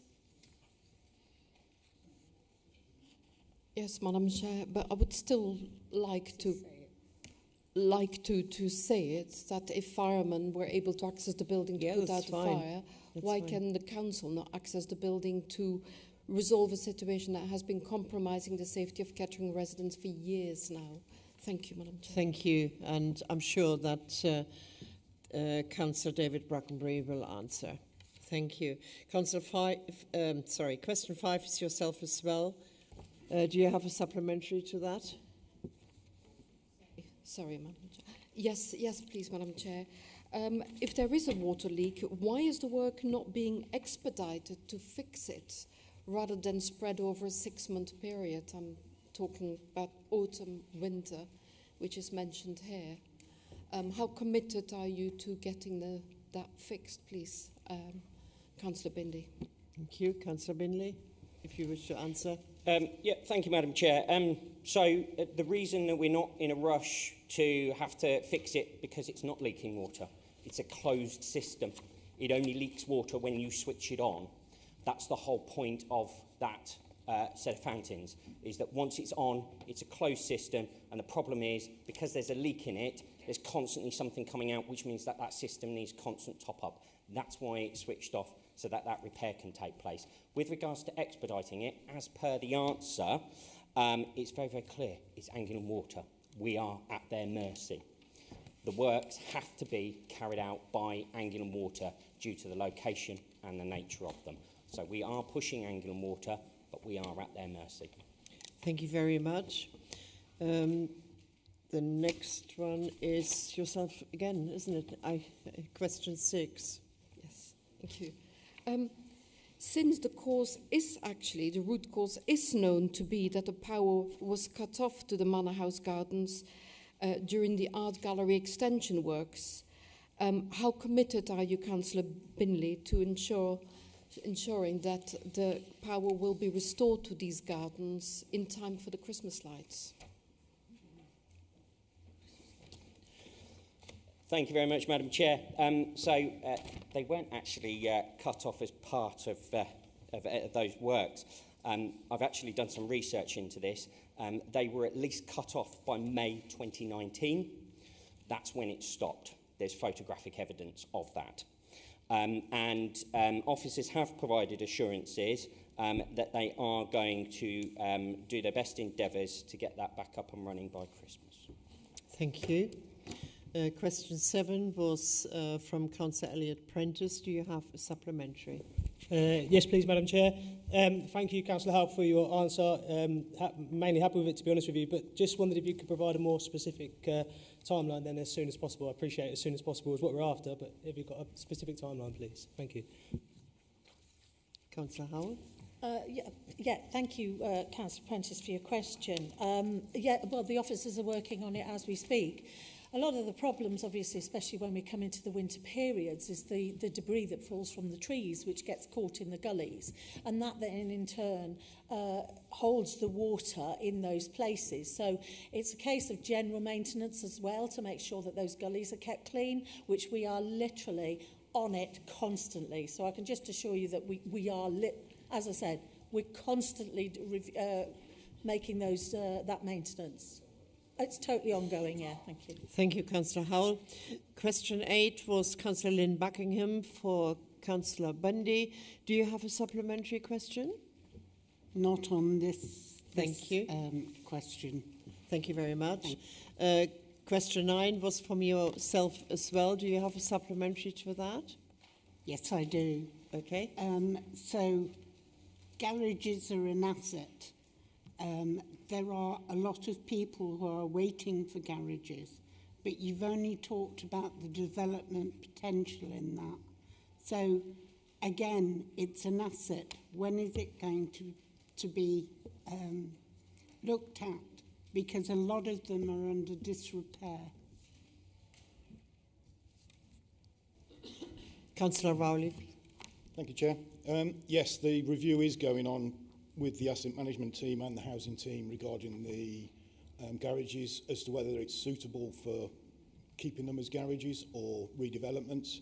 That's an ongoing task, and obviously budget's got to be found for the repairs as well, because they're on the general housing fund, not the HRA fund. So it is ongoing. I haven't got any dates as to when it will be completed yet. Thank you. Question 10 is Councillor Buckingham again. Do you have a supplementary question for that? No, I don't. Thank you. Question 11 is Councillor Valerie Anslow. Do you have a supplementary question? Yes, I do. Thank you. If there are, as it's stated in the answer from Councillor Edwards, 1,032 children of statutory school age who are being electively home educated, and 246 of them are SEN and 76 have EHCPs. My question is, the 786 children whose parents have withdrawn them from school, that's the difference between the two. So, of those 786 children, how many of these children were in the process of identifying their special needs and left school because their needs were not being met? I'd like to know the number of that 786. I'm sure when Councillor David Brackenbury is, Scott Edwards is back, he will answer. Thank you very much. Question 12 was for Councillor Hakewill. Do you have a supplementary? Yes, of course. What has the 4,000 been spent on? Thank you. That is for Councillor House. Yes, thank you, Chair. So the 4,000 has been spent with external consultants doing some research work for us. Thank you. Thank you. Question 13 is Councillor Hakewill again. Do you have a supplementary for that? When do you anticipate the first traveller occupants will be on site, given the planning permission is now some 15 years old? Thank you. Councillor House. Yes, thank you, Chair. Well, it's largely up to the landowners, Madam Chair, in terms of when they plan to start the development work. So I'm afraid we are a little bit at the mercy of the landowners. Thank you. Question 14 is Councillor Hakewill again. Do you have a supplementary? Appreciate the courtesy of Councillor David Brackenbury for sending an email. My supplementary question, which I hope will be noted and passed on to him: what meetings will scrutinise the progress of the local plan? Thank you. I'm sure you will receive a written response.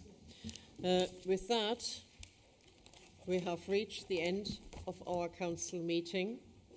Thank you very much. It is 9:24, and I wish you a safe journey home and have a good evening, what is left of